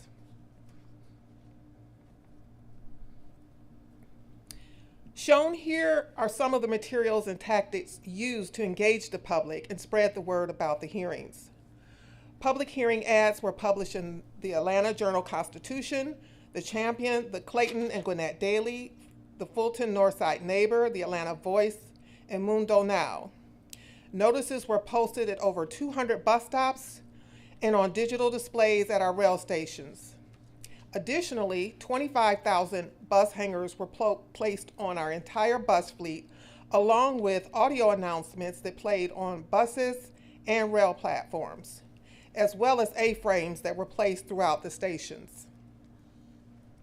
Also, digital flyers and public hearing details were shared by email, asking our jurisdictional partners to help spread the word through their networks. A series of social media posts were published across all MARTA platforms and placed on the MARTA website, along with the External Affairs newsletter that went out to just over 100,000 Breeze card holders with details about the hearings. To round out our efforts, press releases were issued to inform and remind the public about the meetings.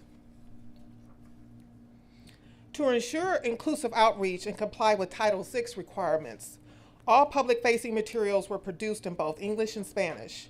These were shared in partnership with the Latin American Association to better reach Spanish-speaking communities, and each item included a clear tagline informing customers how to request the information in another language or accessible format. Shown here is a breakdown of the digital reach. We published 24 posts across all platforms, including X, Instagram, Facebook, LinkedIn, and Nextdoor, generating 103 clicks and 32,910 impressions, which is the number of times that content was seen. The click is when one clicks the post to learn more. The public hearing video reached 356 viewers on YouTube. Now for the meeting attendance. A total of 76 attended the bus network redesign public hearings across all counties. 38 people shared feedback during public comment. We received 23 emails and 9 phone line comments. As shown in the previous slide, over 350 people viewed the hearing online. We're seeing that the post-COVID pattern continues, with many choosing the virtual option to watch online, showing strong interest in staying informed, even if not in person. Now I'll share some of the common themes and comments we received. There were concerns about route alignments and connections. For example, a request was submitted to delay changes to routes 49 and 55 until the Rapid A line is ready. Also, we heard eliminating Route 55 would impact east-west access to the Peoplestown community. We also heard suggestions for alternative routing, such as the new routes 125 and 127 feel redundant and could better serve the La Vista Road area. General comments centered around elderly patrons, access to rail stations, transfers, and having safe and reliable service is important to many. For example, one commenter wrote, "My concern is safety at rail stations and riding the train at night." Many support the frequency improvements. One read, "Strongly support the new map and its improved cross-town coverage frequencies." Some comments focus on amenities, such as bus shelters could have maps, schedules, space for families with children, strollers, and disabled individuals. Others place emphasis on the elderly and dependent users, wanting to ensure that their service is not cut. With rising unemployment, more people will be transit reliant. A number of people asked MARTA to address some of the challenging terrain and inconveniently placed routes. Now I'm going to highlight a few routes that had suggestions about route alignments.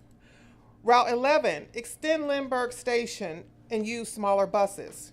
Route 23, extend to Civic Center Station for better connectivity. Route 49, reroute through Grant Park to restore access to the zoo and shopping. Also consider changing the northern end of the next gen to restore Route 49 back to the original proposal of running southbound on Cortlandt Street beginning at Ponce de Leon Avenue. And routes 140 and 141, keep Route 140 and 141. They serve North Fulton, specifically a medical and senior activity facility on North Point. Here I have a few examples of feedback that I'd like to share with you. We are grateful to see Route 26 service frequency go down from 45 minutes to 30 minutes. In addition to quicker service, we are hopeful a bus shelter and bench will be added. Route 41 is being canceled and Route 143 won't be an express. I take the 141 and 143 express. If you combine these two routes, it will be very difficult for me to use MARTA. Most of Haynes Bridge will be without service and many developments are going up at the intersection of Haynes and Old Milton. Please keep Route 141. And lastly, thank you for all your hard work on this excellent reimagined bus map. I have been following this major project since 2021. I especially appreciate the thoughtful routes for buses 11, 12, and 14. It's fantastic how Bus 11 now connects Collier and DeFore, a high-density area, to the Beltline, East Side, and CDC.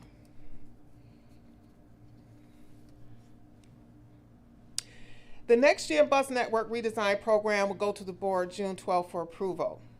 Between May and November, we move into the next phase, which consists of community engagement, education, and implementation. Implementation is scheduled for December, end of the year 2025. Following implementation in early 2026, the project planning team will evaluate the new project's performance to identify any tweaks or adjustments that may be needed. And here, before I move on to the FY26 budget results, are there any questions on the bus network hearing outcomes? Are there any further questions? All right, I've got a few. Ms. Pollock? Yeah, just, Tony, is there a standard we try to follow in terms of the timing of a public hearing before a board meeting? Just sort of reflecting on how, understanding that we need to move, but also reflecting on this hearing coming not even a full week before the committee meetings. I think perhaps the perception of that is not ideal to the public. So do we have a standard we try to uphold in terms of distance from board meetings? So typically our standard is focused around the actual markup, and the markup is when the planning department is looking at proposed routes working with operations and planning. So we typically, that happens in April, August, and December. This is uniquely different in that this was an actual total revamp of our network. So we work very closely with the planning department following their extensive public engagement. And so this was a little off, but this falls into our December markup. So I hope that answers your question. It does. I would encourage us to think of a way to try to space particularly really impactful hearings. I know the budget hearing similarly, right, was right before we voted on it today. I think to really try, as someone who has engaged as a member of the public in MARTA issues before, I would be reticent to engage if I knew that the board was voting on the piece in the next week, right? What can my feedback change at that point? So I would encourage us to think about if we can space it a little bit more and can then accommodate that feedback in a different way. I know y'all did a great job accommodating the feedback from the first round in the bus network, so, but just in the future, things like that. Thank you. Okay, thank you. And Chair Odd? I just want to say the public hearing that I attended was excellent. I think that the materials we had available to the public for each of the routes, the interactive map, all of that. So for the people who took the time to come, I think it was a very, very informative meeting, and I want to thank you for that and your team. And I'll echo that also. I got to preside over the Clayton County meeting, and I thought the content was absolutely excellent in terms of the attention to detail that the team had put into it. It was very detailed. Anybody attending should have walked away knowledgeable and knowing what was going on. The only, I guess, critique that I would have related to it, and it may speak to what Ms. Pollock was saying, related to the timing of the meetings. Mine more so, I saw that we only had 4 attendees in Clayton County. I would say probably due to the time of day. But there again, also because we did not have a whole lot of change in our routes also. So maybe we weren't going to get a large crowd anyway, but I guess one could argue about the time. So that would be the other thing. The second thing I'd also mention as it related to I think you mentioned the hour 22-minute video. I think we should break those down into jurisdictions and routes or areas so that way, or index them at least, so that way I can skip ahead to the ones that I'm interested in versus those that may not be of interest, so that I'm not sitting there for an hour, 20 minutes. But again, that's just me. But thank you so very much for all that you've done, Tony. I think you've been great, and today's presentation reflected that, so thank you. Thank you. I love the comment about indexing them, more so than curtailing, because I might live in one area but work in another sort of thing. So indexing makes sense. I don't think anyone minds sitting through an hour and 20 minutes. So there was discussion about indexing after the first hearing in Clayton County, and so that's something we're looking at. So on the website, that they would be able to go to their actual route to take a look, a little easier. Excellent. Thank you. Our next item. Oh, you have I'm more. going to continue on. Okay. I'm sorry, I missed that. My apologies. Go ahead. All right. Now I'm going to talk about the fiscal year 2026 operating and capital budget funds budget. The External Affairs team, in collaboration with Finance, provided information to the public about the FY26 operating and capital budget. 2 public hearings were held, May 13th and May 15th, to share information about the proposed budget. Hearings were held in Clayton County at the Riverdale Town Center and City of Atlanta MARTA headquarters. A community exchange was held before each hearing to give attendees a chance to review the proposed FY26 and capital improvement programs, which included operating highlights focusing on what matters most to our riders, such as enhanced safety through strategic hiring and deployment of police officers throughout the system, more reliability, real-time tracking software, the upcoming automated fare collection 2-point initiative, and consistently bringing on new operators to improve on-time performance and reduce service gaps. We used a variety of outreach tactics to publicize the budget hearings. Ads were published in the AJC, the Champion, the Clayton Gwinnett Daily, Fulton, Northside Neighbor, Atlanta Voice, and Mundo Now. A-frames were placed throughout the stations. The digital flyer and public hearing details were shared with our jurisdictional partners and stakeholders to help spread the word through their listservs. Lit drops went to the regional libraries, which included Fulton, Atlanta, Clayton, and DeKalb branches, and government centers. A series of social media posts were pushed out across MARTA's social media platforms and placed on itsmarta.com website. Communications issued press releases with the media to inform the public about the budget hearings. With digital outreach, we published 20 posts on all MARTA platforms, generating 17,382 impressions and 51 clicks. Public hearing attendance. May 13th, we held a hybrid live stream meeting at MARTA headquarters, and there were 5 attendees, 2 people made public comments, and 261 people viewed the meeting online. May 15th, we held an in-person hearing at Riverdale Town Center. 1 person attended and no comments were made. Public comments included, and some of the concerns about the budget included increased funding for executive level managers, a request for MARTA to post budget documents online by the date stated in the public notice. A question was raised about MARTA's commitment to safety, noting an inconsistency between that priority and proposed reductions in police positions. On a positive note, the capital budget was well received, with support for new projects and interest in seeing more. The budget process included 2 public hearings, with the board voting for approval for the FY26 operating and capital budget on June 12th.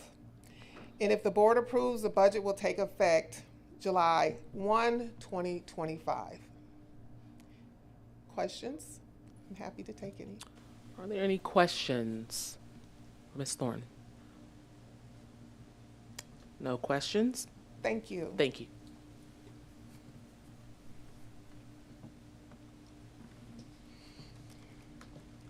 All right, our next item is a briefing on writer stories, the power of user-generated content in transit. Ms. Amanda Jackson, welcome. Thank you. Good afternoon, Vice Chair Williamson, Mr. Greenwood, Mr. Parker, and members of the External Relations Committee. My name is Amanda Jackson, and I am the Social Media Specialist at MARTA, and I manage the day-to-day content on our MARTA Transit channels. So today, as a first-time presenter, I'm very excited to share with you how we're using our writer voices, and it's through something called user-generated content, or UGC. So I thought I would define it to make it a little bit easier. UGC is content such as images, videos, text, and reviews created by businesses, not by businesses, but individuals. Micro-influencers take a huge part in this. They are creators with niche markets from 10K to 100K in followers, and they're very engaged. Nano-influencers are smaller creators with 1,000 to 10,000 followers, and they usually have strong personal connections with them. Now, there are requirements when these people work with us. They must have authentic writer experience. They must take MARTA frequently or have had frequently taken MARTA. They must have a strong community engagement online. And they also must have positive representation on their social media, and their messaging must align with ours as well.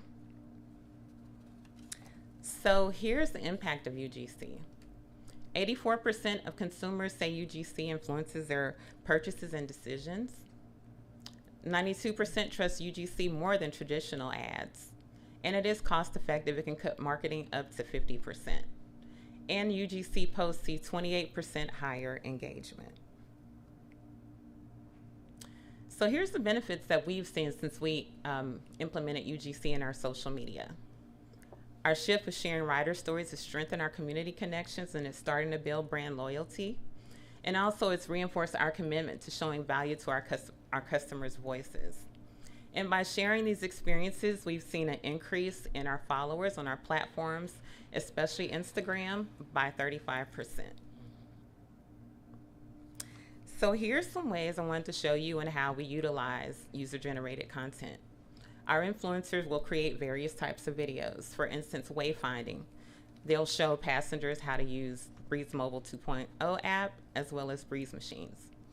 They'll create how-to videos. For instance, this is for a cosplay event happening in downtown Atlanta, and it showed people how to take MARTA and where to exit at. They also become tour guides on MARTA, highlighting businesses and local events by MARTA stops, and they also recommend their favorite places such as coffee shops or businesses that they frequent. So here's some strategies that we implement to encourage collaborations, of course. So these influencers get access to limited edition MARTA Merch and Breeze cards. They also get invites to exclusive and public events, such as the opportunity they had to see it first at our State of MARTA event. So I wanted to share with you a couple of initiatives, campaigns actually, that we've utilized through social media. And one that's worldwide is World Car Free Day. And it's an initiative promoting transit and encouraging car-free engagement with riders. So these local nano-influencers from Atlanta share their perspective on public transit and how they use MARTA within their car-free lifestyles. Also, we did a State of MARTA influencer takeover, and this gave a fresh perspective to our event. It showed it through the rider's eyes on the revealing of the CQ400, and this had the second highest ranking engagement on our social media platform overall. The social media stats and total impressions were 2,377,632, and total likes for the one day were 80,545 across our social media channels. So influencers highlighted the day with photos, videos, and reels, and drone footage as well. And the video in the far bottom right was from influencer and transit advocate ATL Yimby, who showed our general manager, CEO, Collie Greenwood exiting the CQ400. And this one reel earned almost 1.5 million views in the one day. It's pretty strong. So also our rider stories, they take our passengers and implement them into storytellers. And so here's a few stories that I wanted to share with you as some real life examples. So this in the far left is the manager of Staple House, one of the general managers. He took MARTA to from King Memorial Station to get their Michelin award. And Kristen, she traveled from North Carolina to go to the Celebration Bowl at Mercedes-Benz. She talked about how seamless the trip was. Sarah decided to go vote in the middle of the day and took MARTA from Midtown to the voting location to place her vote. And Jamar, I loved his story. He talked about how as a young boy, he would walk his mother to the bus stop on early mornings, and that was his quality family time with her. And he calls MARTA the lifeline for many Atlantans. So now we're gonna take a look at our contributors in action.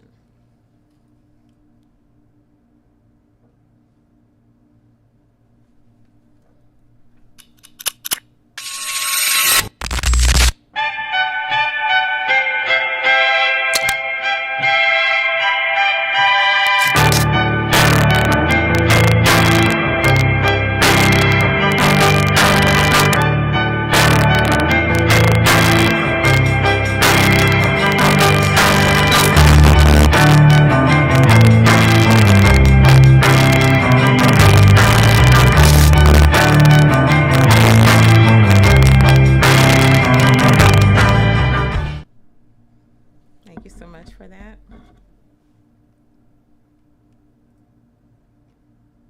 And so for the road ahead, we want to continue to implement these things.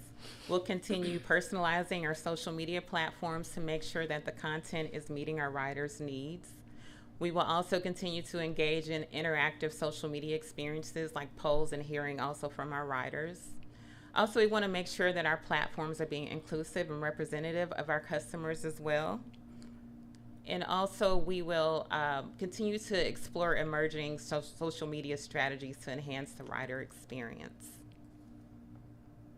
And we'll also continue to give the spotlight to our employees, leadership, and elected officials as a way to diversify our platforms. Love that. So we invite you to keep in touch with us.